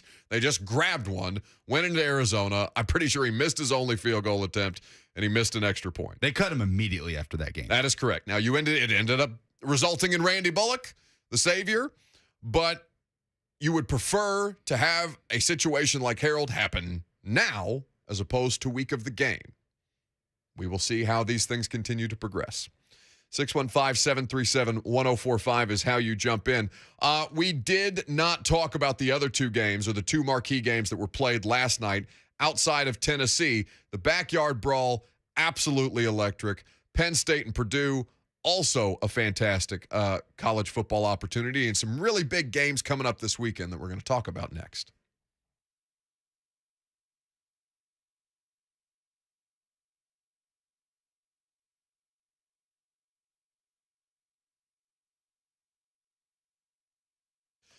Let me tell you about Buddy Allen Carpet One. Is your bathroom overdue for a major overhaul when it comes to beautiful bathroom renovations? The experts at Buddy Allen have got you and your family covered. Whether you're seeking a simple update like a small sink backsplash or a top-to-bottom revamp, they have the product skills and experts to make your vision a reality. They've been doing this for Middle Tennesseans for over 55 years as a locally owned and operated company by the Allen family.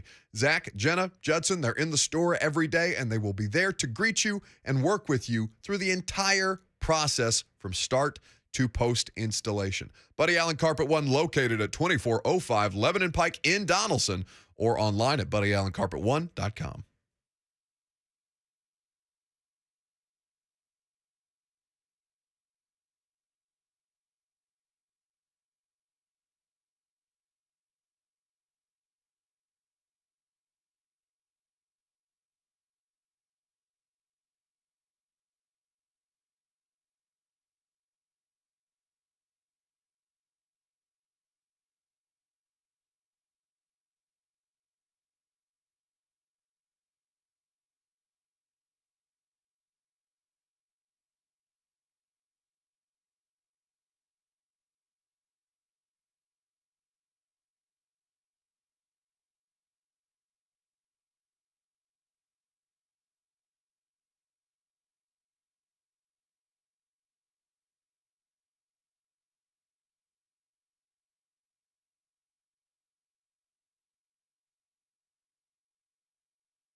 And look out for number 12 because he's going to be getting fed it a lot. Daniels going to throw on first down, goes to the sidelines, has a man wide open.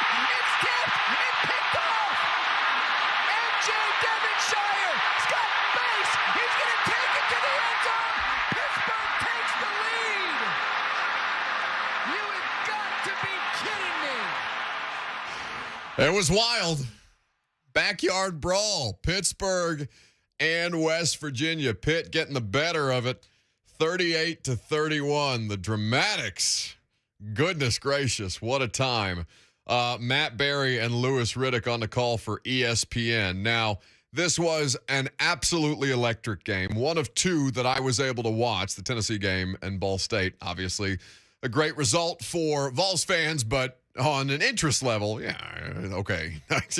I stuck with it through the third quarter, and I said, all right, there's too much going on in these other games for me to stick with this the whole time. So I jumped for a little bit to Purdue and Penn State right at the time when Penn State's backup quarterback, Drew Allar, I think is how I pronounce his last name, came in and as a freshman was absolutely dealing, had a couple of just beautiful passes dropped that made me want to scream at my television. I saw Purdue blow a lead and come back to make it a better game towards the end. But Pittsburgh, West Virginia, I think was the highlight of this. Now, there are two things about this that we need to address. One, I don't know how many people watched that broadcast from start to finish. What war does Matt Berry think is being waged on college football that he thinks he needs to take? And listen, I thought the officiating crew was the best thing about that game because they had multiple opportunities to screw up what was a hugely competitive and tricky game, I think, to call from a variety of different aspects, whether it was the two players for West Virginia, I believe, fielding or calling for the fair catch. That call could have either put them at the 1 or been a touchback and put them at the 25. The officiating crew correctly put them at the 25, which, of course, could have impacted the entire result. So there was a couple of moments like that. There was targeting calls that were overturned that I thought were correctly called, and then Matt Berry took the first one on number 9.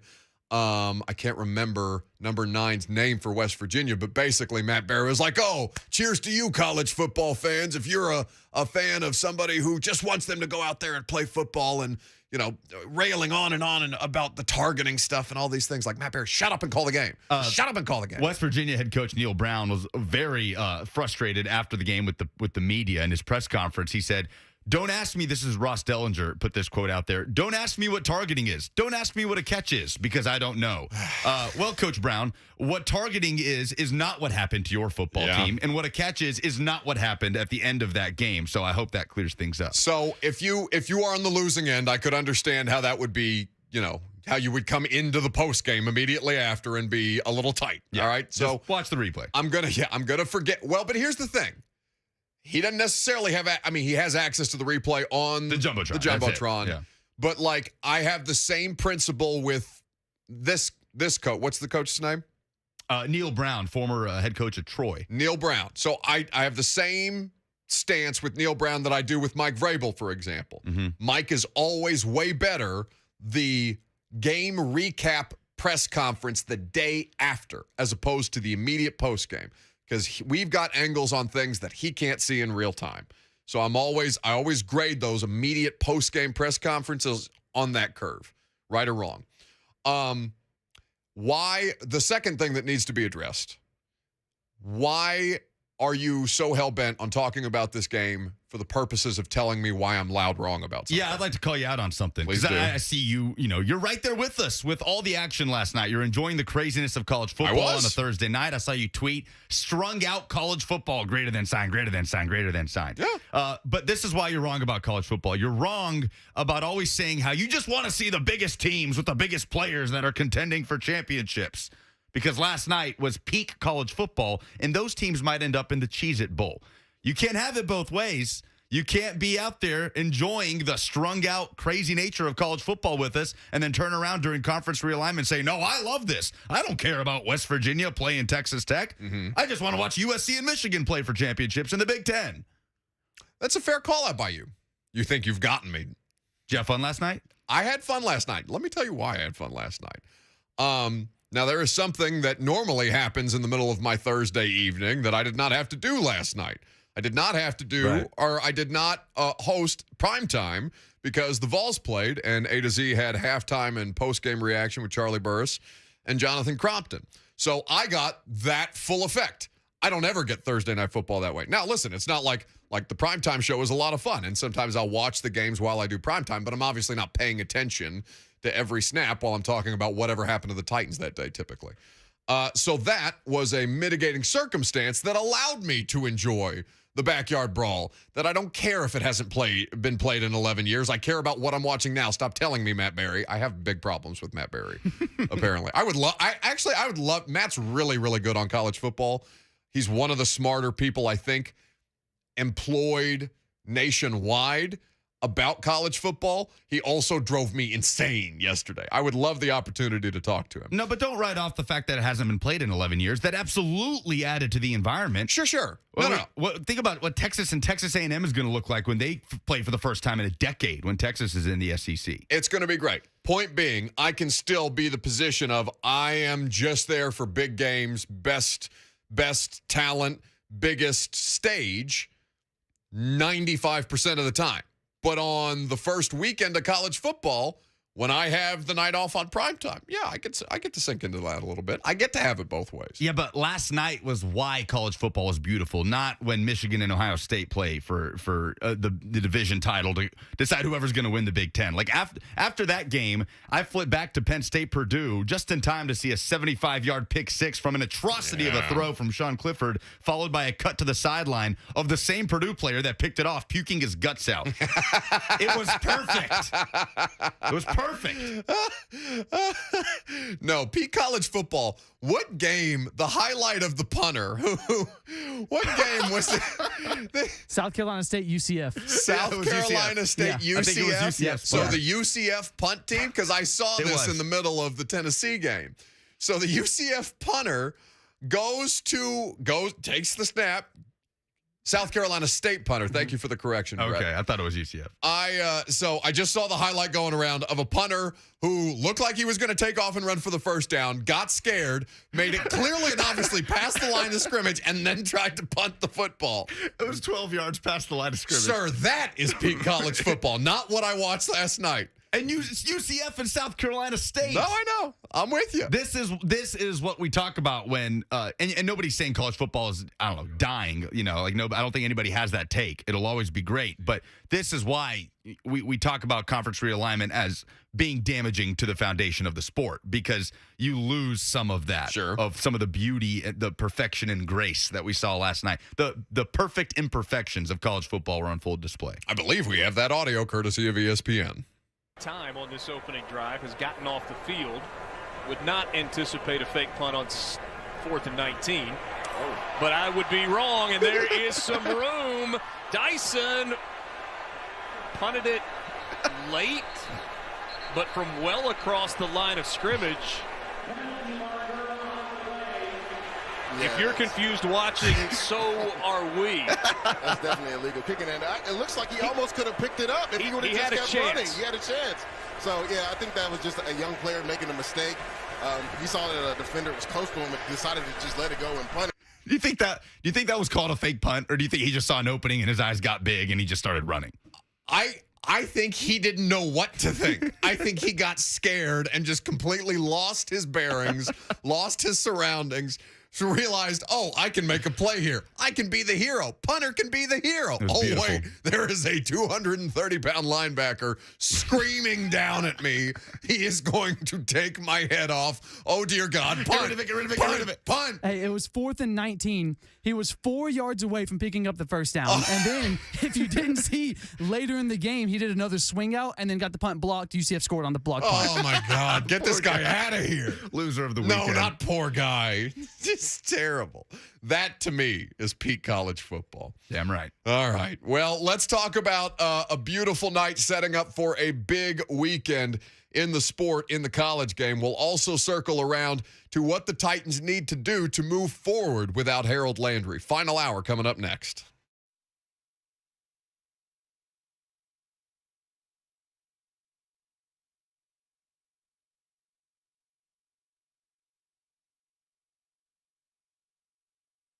From Nashville to Knoxville and all around the country, Superbook Sports is your place to wager this football season. You don't need to be at the game to enjoy all the football this fall. Download the Superbook Sports app or visit superbook.com and start placing your bets today. Right now, Superbook has lines up for every pro football game for the rest of the season. Plus, which team will win the title, who your MVP will be, and who will surprise in the SEC. You can wager on football and every other major sport in the Superbook Sports app. So, bring Vegas to the palm of your hand, and Superbook will match 100% of your first bet up to $1,000, no matter if the bet wins or loses. Get in on the action right now with Superbook Sports. Visit superbook.com for terms and conditions. Gambling problem? Call the Tennessee Red Line, 1-800-889-9789.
It is 12:03. Good afternoon from the Superbook.com Sports Desk. I'm Lucas Panzica. A big injury blow to the Tennessee Titans was reported by ESPN's Adam Schefter on Thursday. Outside linebacker Harold Landry has reportedly torn his ACL. Has not yet been confirmed officially by the team as they announced signing wide receiver Josh Gordon to the practice squad, along with tight end Kevin Rader on Thursday, promoting Cody Hollister to the 53-man roster and waiving wide receiver Reggie Robertson and tight end David Wells. Well, Tennessee cruised over Ball State on Thursday, 59-10, in what was a crazy night of college football to preview a big weekend of college football that will continue tomorrow. Oregon and Georgia kicking off at 2:30, and Atlanta, Cincinnati, and Arkansas play in Fayetteville at 2:30. Florida hosting the defending Pac-12 champs Utah for a 6:30 kick, and a top 5 matchup in Columbus as Ohio State hosts Notre Dame tomorrow night. The high school football game of the week is at Father Ryan High School tonight. Pittsburgh quarterback commit Kenny Minchie leading Pope Prep against the Father Ryan Fighting Irish in the Bishop's Cup. Pregame coverage starts at 6:45, a 7 p.m. kickoff with Will Bowling and I on the call. Friday night finals taking you until 11 p.m. after the game. For all your foundation repair and waterproofing needs, visit USSTN.com. Breaking news at once in your home for the Titans and Vols. This is 104.5 The Zone.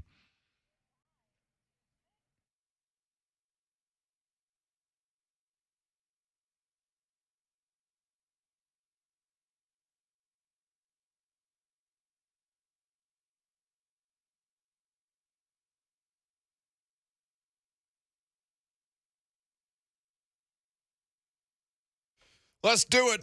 Third down on a Friday. Final hour for us. Welcome in. Welcome back. Vols post-game reaction. We got you. Big win over Ball State last night. We can talk about that if you want. 615-737-1045. We're also going to get to some options in a potentially post-Harold Landry world for the Tennessee Titans. Reaction to that as well. You are welcome to do so. Lucas Panzica, Brett Batzler, they're making it happen today.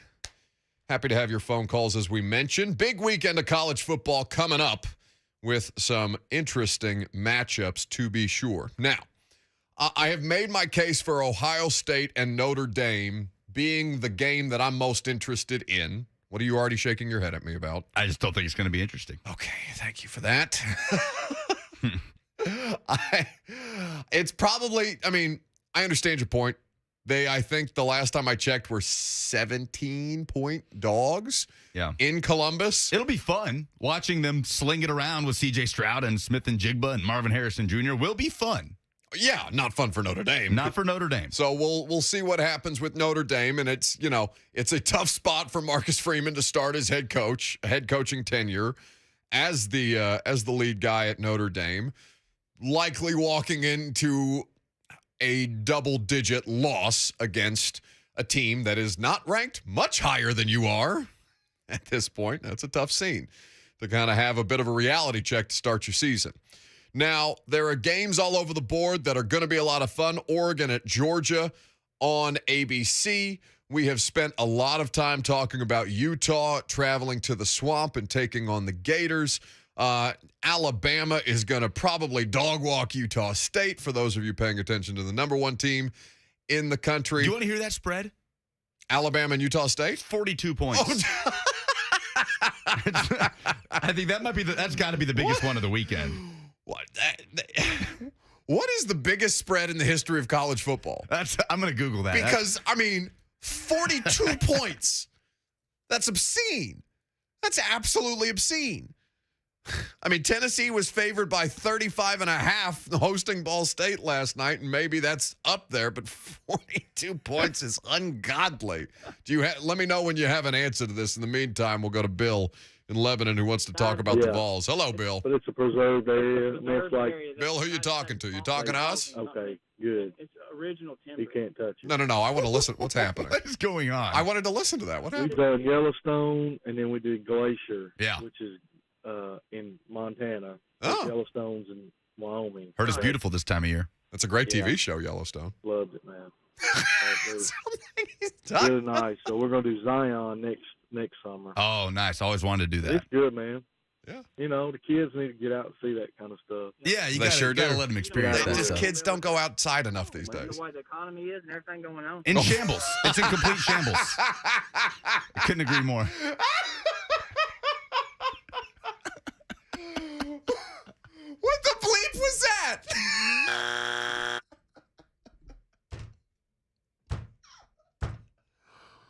Bill, come back to us.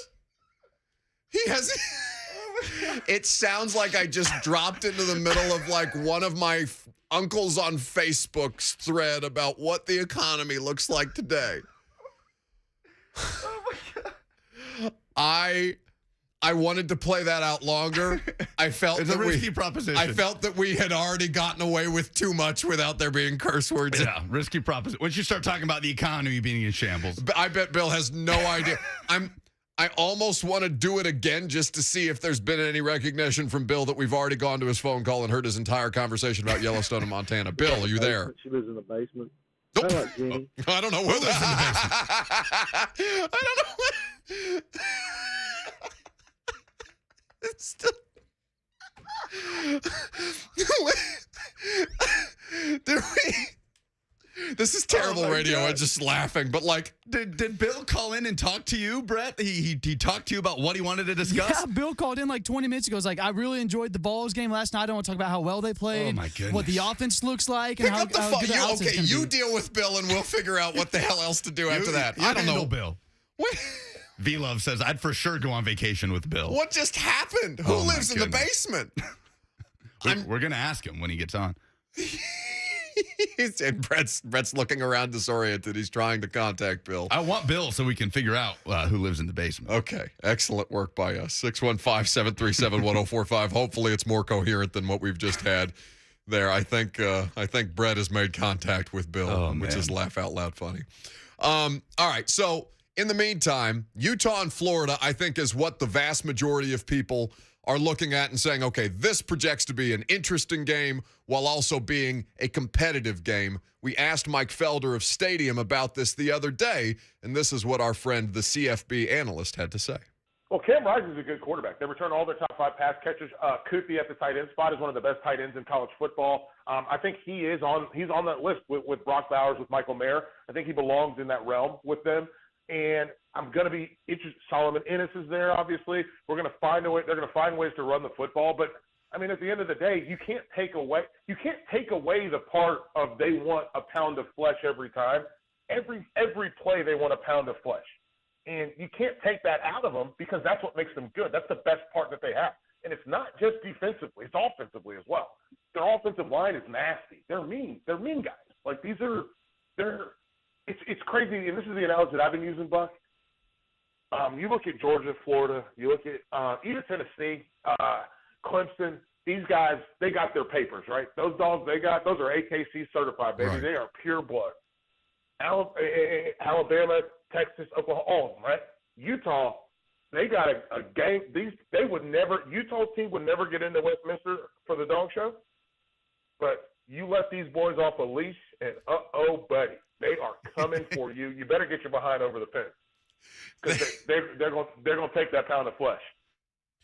I think after Mike made the AKC dog show analogy, I said that Utah would be like that dog show I saw for the best underbite among shelter dogs. Have you seen this? They had a competition for the best underbite for shelter dogs. That's what I believe Utah would be. The dog with the underbite. The dog with the underbite. That's absolutely right. With the best underbite, though. Yeah. So and that's what Florida needs to try to be this year to try to overcome a few talent and depth deficiencies. Well, maybe Florida, and it's like Utah is obviously a top 10 team. The Gators are a bit of an unknown right now. How they will deploy the talent on the roster under Billy Napier remains to be seen. We have a general idea based on coaching tendencies, but this is a different personnel group in that it'll allow them to kind of experiment, for lack of a better term. But Utah should be the model if you're a team like Florida, who you know has talent, who you do trust their coaching, or at least know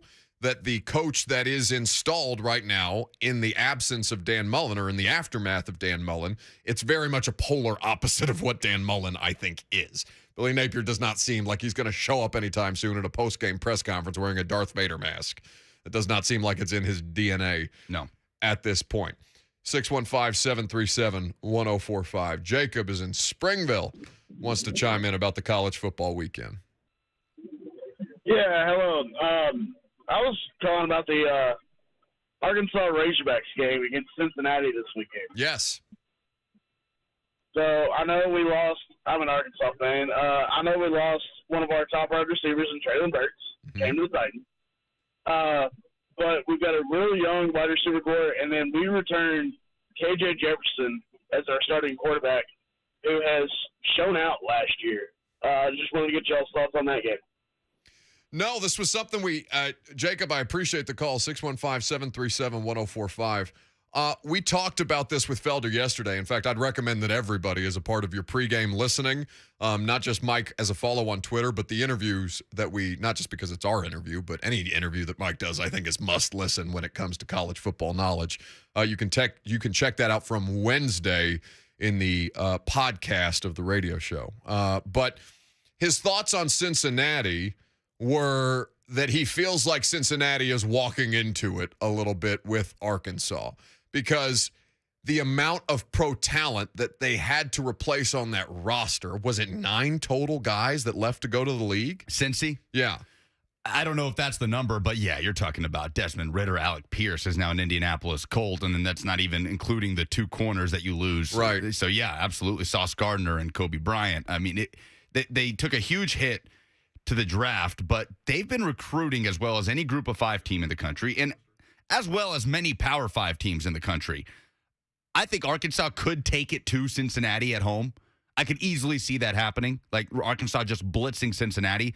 But there's a lot of unknowns about this team. And, Luke Fickell has shown us enough to show that they're going to be competent, they're going to be well coached, and they're going to be talented enough to compete in a lot of games. So I don't know what's going to happen here. I don't know if I'd be shocked either way. I'd probably be pretty surprised if Arkansas were to lose at home, but I could see Arkansas just taking it to them also.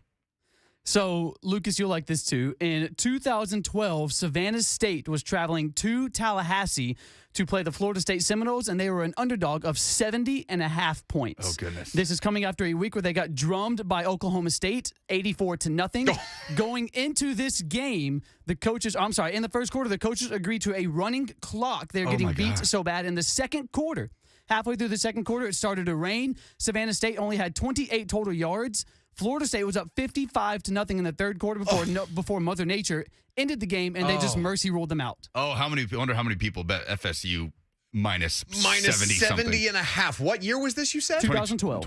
2012. Yes. That's you mentioned Oklahoma State. We didn't even talk about Oklahoma State being fully back, winning 58-44 over Central Michigan. Had a brief yeah, Brett told us during the commercial break about the night that Oklahoma State had a brief detour of good defense last year, and then Jim Knowles goes to Ohio State, and Derek Mason's now the DC. He's a great defensive coordinator, but give up 44 points to Jim McElwain's Chippewas. After you almost blow it too. Jim McElwain. He's doing a good job there. He's back. Oh yeah, Jim McElwain. It's just hard for anybody who lived the public life that Jim McElwain was alleged to have lived with the being naked on top of the shark. It's a tough thing to get beyond if you're doing a good job at Central Michigan. We do have big Vol hoops news, so let's hear that from Lucas before we hit a break. Yeah, JP Estrella, a 4-star center prospect in the class of 2023 out of which state is ME? Oh my God. Is it Maine? It's got to be Maine. I don't think it is. I don't know what. This is terrible. Oh my God. This is as dumb as I've felt in a long time. No, I don't think you're wrong for this because I don't immediately have an answer for you. ME abbreviation. Either way, he's the number 7 center in the country. I was right. It was Maine. It's Maine. Go Maine. I didn't know Maine was pumping out 4-star talent at college basketball. He's the one. He's the guy. He's the one. Well, he's the number 2 prospect in Maine. He's the number 51 overall prospect in the country. 6'11", 210. More height and length added to the front court for Rick Barnes as JP Estrella commits to Tennessee. I guess, yeah, ME would be the one that I know the least of any state abbreviation that you would put in front of me. Man. I don't think I've ever used or looked at the abbreviation for Maine. I guess I thought it was MI, or is that Michigan? That's Michigan. Oh, my God. No. MT Montana. This is a bad moment for us. Well, we've had plenty worse. Vols get a big 4-star center. Bad moment for the Titans. Harold Landry reportedly with a torn ACL. I'll tell you how I feel this is going to affect their outcome for the 2022 season coming up next.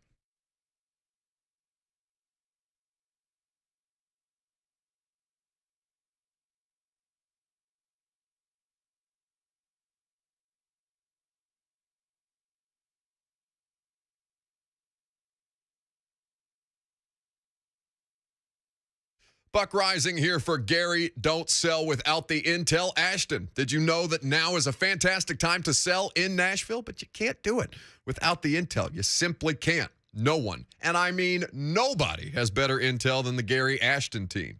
That intel helps you sell your house without any showings or staging. Intel helps you find your next home so you can sell your current one while the market is still hot, and helps you win the buyer battle and cash in on your home equity right now. Everyone else getting the same information and competing for the same properties, not you. You're smart. You're going to GaryAshton.com to get the edge with the best real estate intel in Nashville. Plus, the Gary Ashton team is the official real estate agent of the Nashville Predators. Get the confidence to sell your home without the stress and with time to find your dream address by calling the Gary Ashton team with RE/MAX Advantage today. The number 615-301-1650 or visit GaryAshton.com. Remember, don't sell without the intel.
The Buck Rising Show is powered by Spring Hill Heating and Cooling. Visit springhillac.com. Having a good day on a Friday. Well, maybe not. I don't know. It went from good day with Derrick Henry. So I left work yesterday. Or I walked out of the studio like 12:54, 12:53, wrapping up as we do. And Lucas came sprinting out of the production studio saying, Derrick Henry just got a contract restructure as we got off the air, which pissed me off. But honestly, I was happy about yesterday for two reasons. One, because Blaine and Mickey never get any news. Yeah, how do you think they feel? I was salty initially because I was like, oh, we just finished. I could have, that would have been great. But we do get a disproportionate amount of news that breaks from 10 to 1. So and it's worse for them. It's worse because they know it's coming at 2:59. Yeah. At 2:59:59. Yeah. But there's nothing they can do because they're off the air at 2:54. So I was happy for them that they had news to talk about in the middle of the show because that always makes life easier just from a professional standpoint. But the news of Derrick Henry happened as I walked out, and then once I got home and was settling down to tape a new episode of The Install with Greg Cosell of NFL Films and do a 615 Sessions podcast as well, back-to-back, I saw the report from Adam Schefter that Harold Landry had reportedly torn his knee or torn his ACL in practice on Wednesday. Now, that made sense on a variety of fronts because we talked to Mike Vrabel directly after practice on Wednesday. They ended practice early on Wednesday. Mike was in a terrible mood on Wednesday. So all of these things aligned.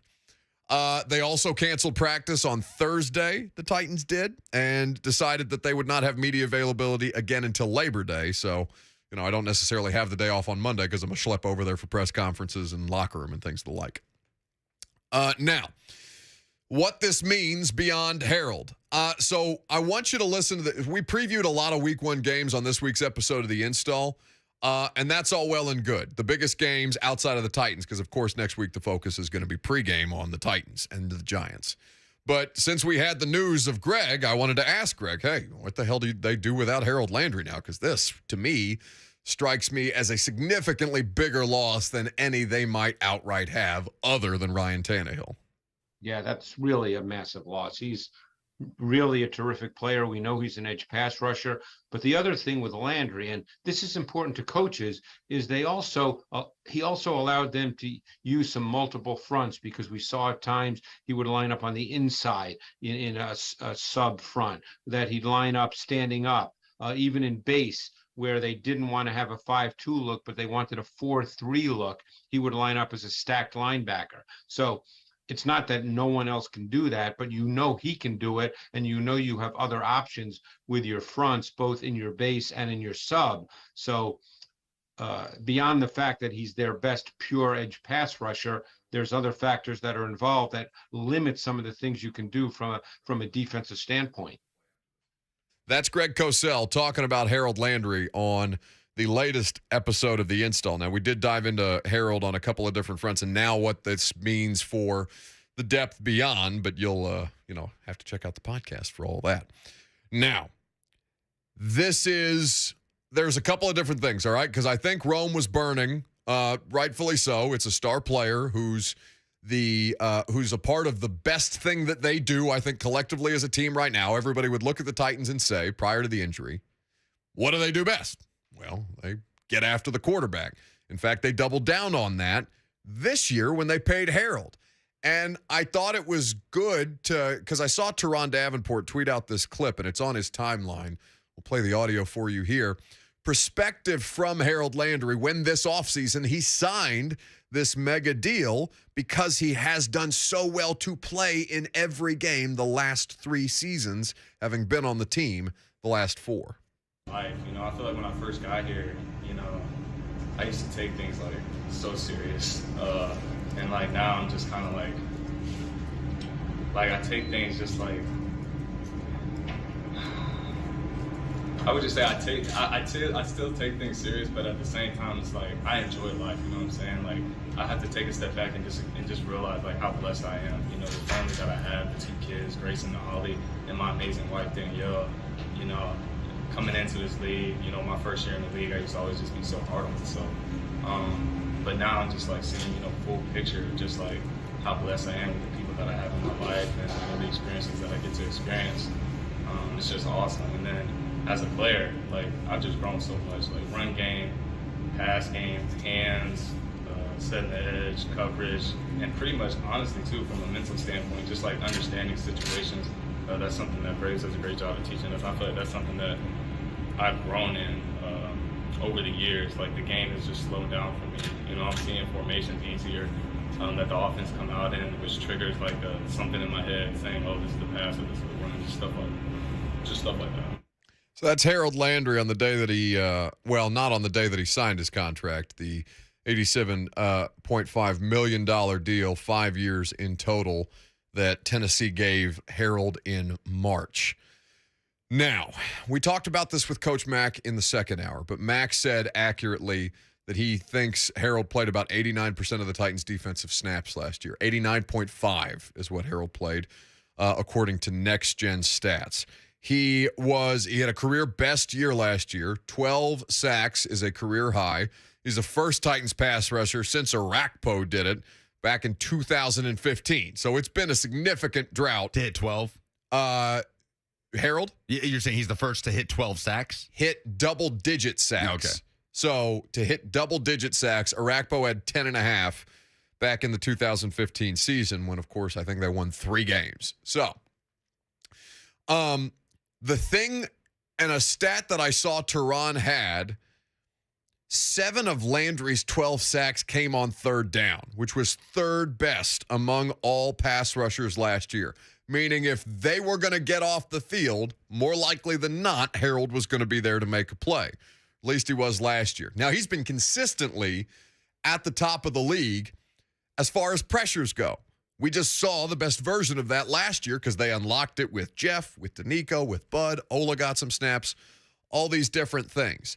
What they do beyond this, I think, is deeply concerning because it doesn't end their season. They may still go on to have a successful season. If they fail and don't have a successful season, it may not all be due to the fact that Harold's not there. But I feel differently about the Titans today than I did prior to finding out the news that Harold had torn his ACL, because now I no longer think that they're special. I think that the one opportunity that this team, this year's version of the Titans, had to be special was the pass rush. Derek may be that. I don't know what's going to happen with the offense and the wide receiver core. You may have a situation. I saw somebody in the comments on YouTube bring up Carlos Hall from when Javon Curse broke his foot. Yeah, that's what I was going to bring up there. 7th round pick who had 8 sacks when Curse got hurt. So it's certainly not unprecedented, and the Titans are a great example of trust the personnel and the coaching staff, because you do have above average ones on both sides, as they've shown you multiple times, and certainly the formula has been successful. So it's not the end of the world. It's obviously a major point of depth for this defense. Like, it's a kind of the flip side of that group is no longer has the potential to be special elite at the top of the league, but that potential meant that it was a major point of depth for this defense. I don't know how to feel about the pass rush now. I know I don't feel great about the inside linebacking depth currently. I know that while it is good that Roger McCreary has won a starting job and that I trust implicitly Kevin Byard, I like Amani Hooker a lot, and Christian Fulton I would like a larger sample size, but I still know him to be an above-average player. I don't know where Caleb Farley fits still. I have questions now in significant ways about this defense that I had zero coming into training camp. None. I thought this was going to be the thing that put them over the top. I thought this was going to be the thing that was going to give them the best opportunity to compete in the AFC. I thought this was the thing that differentiated them from the Indianapolis Colts, because there's not that big a difference to me to begin with between the Titans and the Colts. And I understand that the Titans have been more successful as of late. I understand Indianapolis's situation has been wildly overrated by everybody outside of the state of Tennessee consistently. I'm aware of the Colts hype and the lack of basis for there being this much hype around the Colts year in, year out. I no longer think that the Titans are clearly and obviously a better football team than Indianapolis. I think that matters significantly because only one of these damn teams is making it out into the playoffs from the AFC South this year. I guess the rosters match up pretty interestingly, right? When you look at every position group and sort of the potential of each one. All right. And the tier that it's in the NFL, like it's not that different. No, they're basically the same team to me now, because I thought the pass rush for the Titans made them truly special. Quarterback, Colts or Titans? Toss up. No, Colts. Running back, Colts or Titans? Titans. I would say that's a push. Offensive line, Colts or Titans? Colts. Although they have significant questions at tackle, which is why I thought that the Titans having that pass rush would significantly benefit them over Indy because Matt Ryan cannot move, physically cannot move. Titans might have more significant questions. So we'll see how that plays out. Defensively, Indianapolis has a new defensive coordinator. Matt Eberflus is now the head coach of the Bears. Godspeed. Shaq Leonard, Darius Leonard, whatever the hell his name is now. Shaq. Is I'm just adding cliff notes there. He's dealing with back injuries. I know Chris Ballard spoke to Indy Media recently and said he's not putting a timeline on it, but Shaq Leonard is saying that he's going to be ready for week 1, so we'll see. And then there's the unknown with the Jags and the Texans, who are going to be better in some form or fashion. And how does this complicate things within the division? Because it's not just about the two teams racing for the lead. It's about the two teams who have clearly improved, are not playoff caliber yet, but can cause you problems. I think that it's a push this year. And I think it is. I would be curious to know. Harold doesn't move the line. Harold shouldn't move the line as far as who's going to be favored if you're betting futures in the AFC South this year. But I no longer think that the Titans have something that clearly and obviously makes them a special football team in a way that I did not 24 hours ago. It would have to be Derrick Henry. And I think Derrick is their best opportunity to do that, yes. But that is not a given anymore. 615-737-1045. Scott is in Franklin up next. Hello, Scott. Hey, how you doing? I'm great. I think when these quote-unquote experts are all picking the Colts, I don't think it's based on roster. I think it's based on the schedule.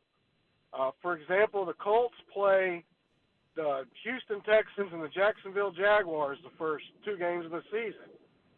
And the Titans are playing quality teams those 2 weeks that the other team is not. So I think it's based on the schedule that they're basing their premise that the Colts are going to win the division. I appreciate your time, and I'll hang up. Thanks for the call, Scott. And certainly that does factor in. In fact, I think that's the more common way because, you know, what's easier to do if you have to cover a lot of teams? You're going to look at their schedule as opposed to peeling through their roster because you don't know all these players. But how much stock do you put into strength of schedule in the NFL? None. Yeah, almost none to me. But like it's going to balance out in some way. Sure, but he's not saying that the strength of schedule matters. He's saying that that's how people are looking at the Colts and saying, okay, the schedule benefits the Colts versus the Titans because the Titans are obviously, again, playing a first-place schedule, and life is going to be inherently harder on them. But I don't place any year-over-year strength of schedule means nothing to me. There's too much turnover in the NFL. Certainly the AFC has completely, at least from a quarterback standpoint, has largely turned over in ways that make it unknown, I think, at every level, other than it's going to be hugely competitive, even with an expanded postseason and an extra regular season game. I don't know. Like if gun to your head sounds like a terrible analogy to use these days, but if you pressed me on it, because you know I hate preseason predictions and schedule picks and game predictions and all this pregame stuff that is largely just an infomercial to get you from game to game. But if you pressed me on it, who would I favor in the AFC South right now? You would force me to make a pick based off quarterback. And if you made me make a pick based off quarterback, I would take Matt Ryan at this stage over Ryan Tannehill. Now, that's not the way to do it. But Blaine, I've talked to Blaine about this plenty, about how he looks as a defensive player at a schedule. And he's not looking at necessarily what the team did last year. He's looking at the quarterbacks. And something about Matt Ryan with an improved situation makes me feel worse about the Titans' circumstance, having to play them, the Jags, and Houston twice a year while still trying to maintain their place atop the division. Andrew in the YouTube chat, Matt Ryan over Tannehill. Come on, Buck. This ain't Matt Ryan in his prime. You're wrong there. Eric also saying Matt Ryan not better than Tannehill. Alex saying I'm not even sure Matt Ryan's better than Wentz. That might be a tough take. Dumb. I don't know about that. You've gone too far, Alex. We have to draw a line. You've gone too far. He's terrible. Poor Wentz. I feel like that TV reporter that did that super uncomfortable interview with him, where he's using the air quotes. Oh, it was amazing. Some people say you are the worst football player to ever set foot on a field. I'm not me, but others. What do you say to that? That's such a great way to do that. A disgrace to the game, air quotes. Oh, God. Jeremy in Nashville is up next. Hello, Jeremy. Hey, what's going on, guys? What's happening? Oh, not much, man. I just wanted to bring up something when you're comparing the two teams. You didn't mention anything about coaching, and I think we have a significant advantage at that point. Anyway, I'll hang up. Love the show, guys. See ya. Thanks for the call, Jeremy. I mean, Mike Vrabel and that staff, it's not something I take for granted. Sure as hell not last year. And Mike, coach of the year, like whatever, he'll huff and puff about it because they were still one and done in the playoffs, and he doesn't care about that. But I will say this about Frank Reich. Frank Reich got 27 touchdowns and 7 interceptions and a near playoff berth had Carson Wentz not pooped himself in the final 2 games of the regular season for them. They should have been in. At home against the Raiders and on the road in Jacksonville with a still opportunity to win and in. I do not underestimate Frank Reich. I think Frank Reich is a good – consider that they have still been competitive despite what a bleep show everything else around them has been. Frank Reich is not by any stretch of the imagination a significantly inferior coach to Mike Vrabel. Oh, my God. I just saw what's on the call screener. It's been so long. It must be football season. That's a hell of a tease. I'll tell you who – well, you'll hear from this mystery caller who you're not going to want to miss coming up next.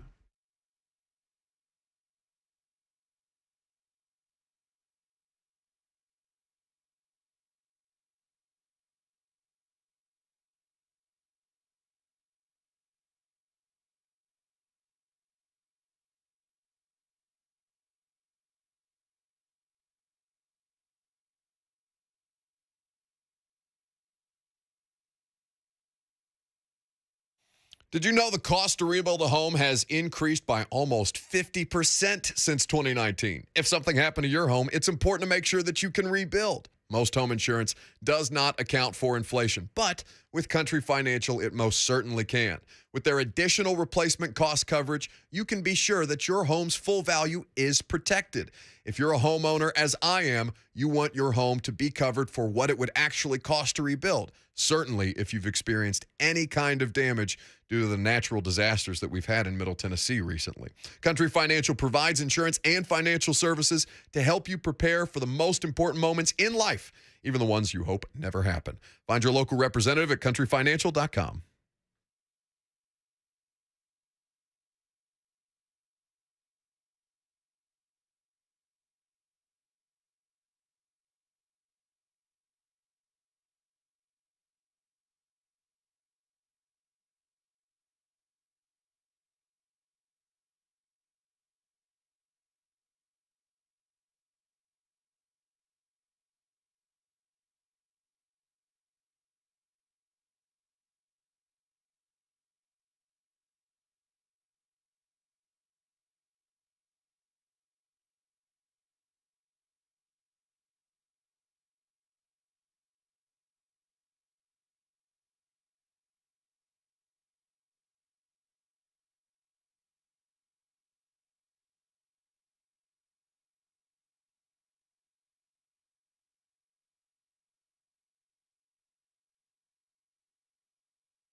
Wrapping up on a Friday. We're off on Monday, yeah? We are off on Monday. What are you eating? Donuts. Publix donuts in the break room. PSA. Well, there will be some Buck and Lucas on the station on Monday. I know. You asked me to plug the Monday programming because you're a part of the Monday programming, which you would otherwise never ask me to do. Did that happen? Yeah. That happened. Don't remember that. Well, it's because you were lost in a haze of donuts.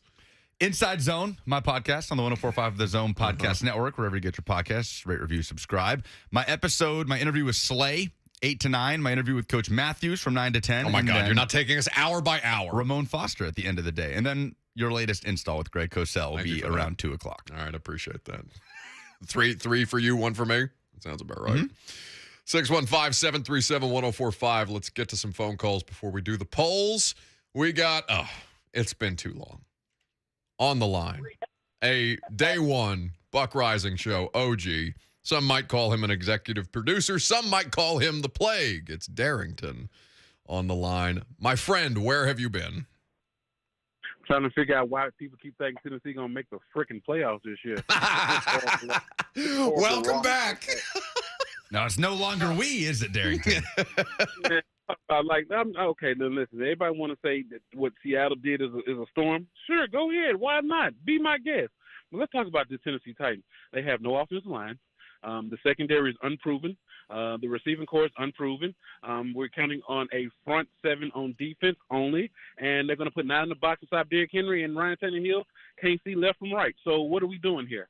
I'm just trying to understand how they make the playoffs in this loaded AFC. And I'm so sick of hearing about AFC South. Oh, my gosh. If you're one of the worst divisions in the league, does that really mean anything? And Mike Vrabel should be ashamed for one and done. We had a pep rally for a playoff game and didn't even win. We broke the playoff record with sacks and didn't get a win or a turnover. It's we again. And they're going to make the playoffs this year? Really? Can y'all elaborate on me? I know you're the professional, Buck. Can you tell me how? I would be happy to. I'm so happy to hear his voice. Hey, me too. But I love how he goes back and forth. Hey, what, between we? With the Titans and Tennessee and you guys, and then suddenly it's we again, and then it's not. Snip, snap, snip, snap, snip, snap. He is unbelievable. But I agree with him.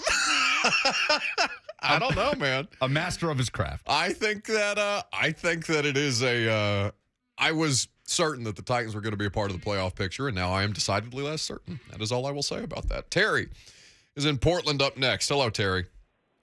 Hey, Buck. How's it going? It's going great, bud. Hey, I need your thoughts on this. Do we need to go out with some draft capital and pull like a Von Miller type deal to replace Harold Landry because our playoff window and championship window is closing quickly? I appreciate the call, Terry. Thank you. 615-737-1045. So let's look at the details, because I know we got to do the polls here quickly, but just the details on the Von Miller trade going back from the Rams and the Broncos. Now, Von Miller obviously signed with the Bills this offseason. I can't find the trade compensation, though, for Miller. Okay, trade to Los Angeles. Oh, it doesn't give the details, though. They did pick him up. Lucas, do you think you could find that at some point? Maybe before we do the polls, because I do think that's relevant to kind of see what that market looks like for a guy who you think can help put you over the edge. But the circumstances around Denver and moving on from Von Miller, it's so different than any other situation that you might have, because Denver was already out of the hunt, already out of the mix. You're talking about trading for somebody now. Maybe you continue to do it later. Was he traded? I think he was traded. I didn't think he was. What, do you think they cut him? They didn't release Von Miller. Well, wasn't it a one-year deal? I thought he was. This is on Spotrac. We're making this way Spot Track. This is way harder than it needs to be. Point being, Terry, I'm not outright opposed to them using draft compensation to go out and get a proven pass rusher if they think it can put them over the top. He was traded for a second and third round pick from Denver to LA. A second and third round pick. Oh, I'm sorry. I thought you were talking about to the Bills. No. Okay. He was traded from the Broncos to the Rams in the middle of the season. That's where I was confused. Or a little in the first half of the season, because he was on the roster. I think the first week he was on the roster was Sunday Night Football against the Titans, but he didn't play. Anyway, polls. Hello, everyone listening to the Buck Rising Show. This is Benjamin Kenobi, better known as Obi-Wan. I have but one thing to say. Lucas, use the Force. Use the Force, Lucas, to help interpret what the hell Chewie is saying.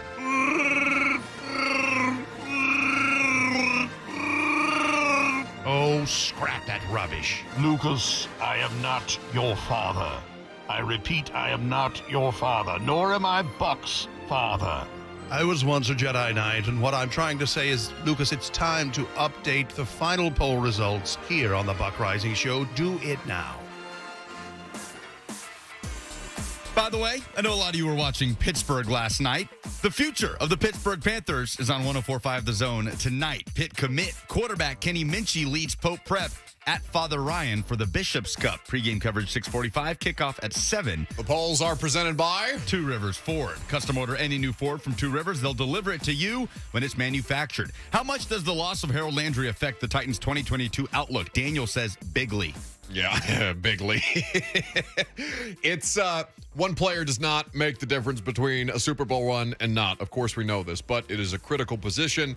It is a player that does not miss time. It significantly affects the other players on the defense, and I think it no longer makes the Tennessee Titans a special, potentially special defense this year, although we will see how they will adapt because they almost always do. Biggest takeaway from the Vols win over Ball State, most people saying 0 sacks. Yeah, no, that was mine, man. You can't have 0 sacks against Ball State. I don't care how quickly they're getting rid of the ball. I don't care how good Cole Kublik kept trying to tell me the Ball State offensive line might be in the MAC this year. Like, no, thank you. Get pressure on Ball State in a quarterback in his first start. Which college football matchup this weekend are you most looking forward to? 48% say it's Notre Dame, Ohio State. 26% Utah, Florida. Really? 13% Cincy, Arkansas. 13% LSU, FSU. Do you think that's just because there's just generally more Ohio State, Notre Dame fans? Just the bigger names. Top 5 matchup. It's not going to be a better game. That makes sense. No, Utah and Florida, I think, is probably leading the pack in that. Although Oregon and Georgia, I just Blowout. Okay, never mind. Those are the polls. Relax. Dylan S. says, Buck, you're crazy. One player can definitely make or break a team, not unless it's a quarterback. You're crazy. It's football. That's just not how it works. If one player made the difference other than a quarterback last year, your team wouldn't have been the number 1 overall seed.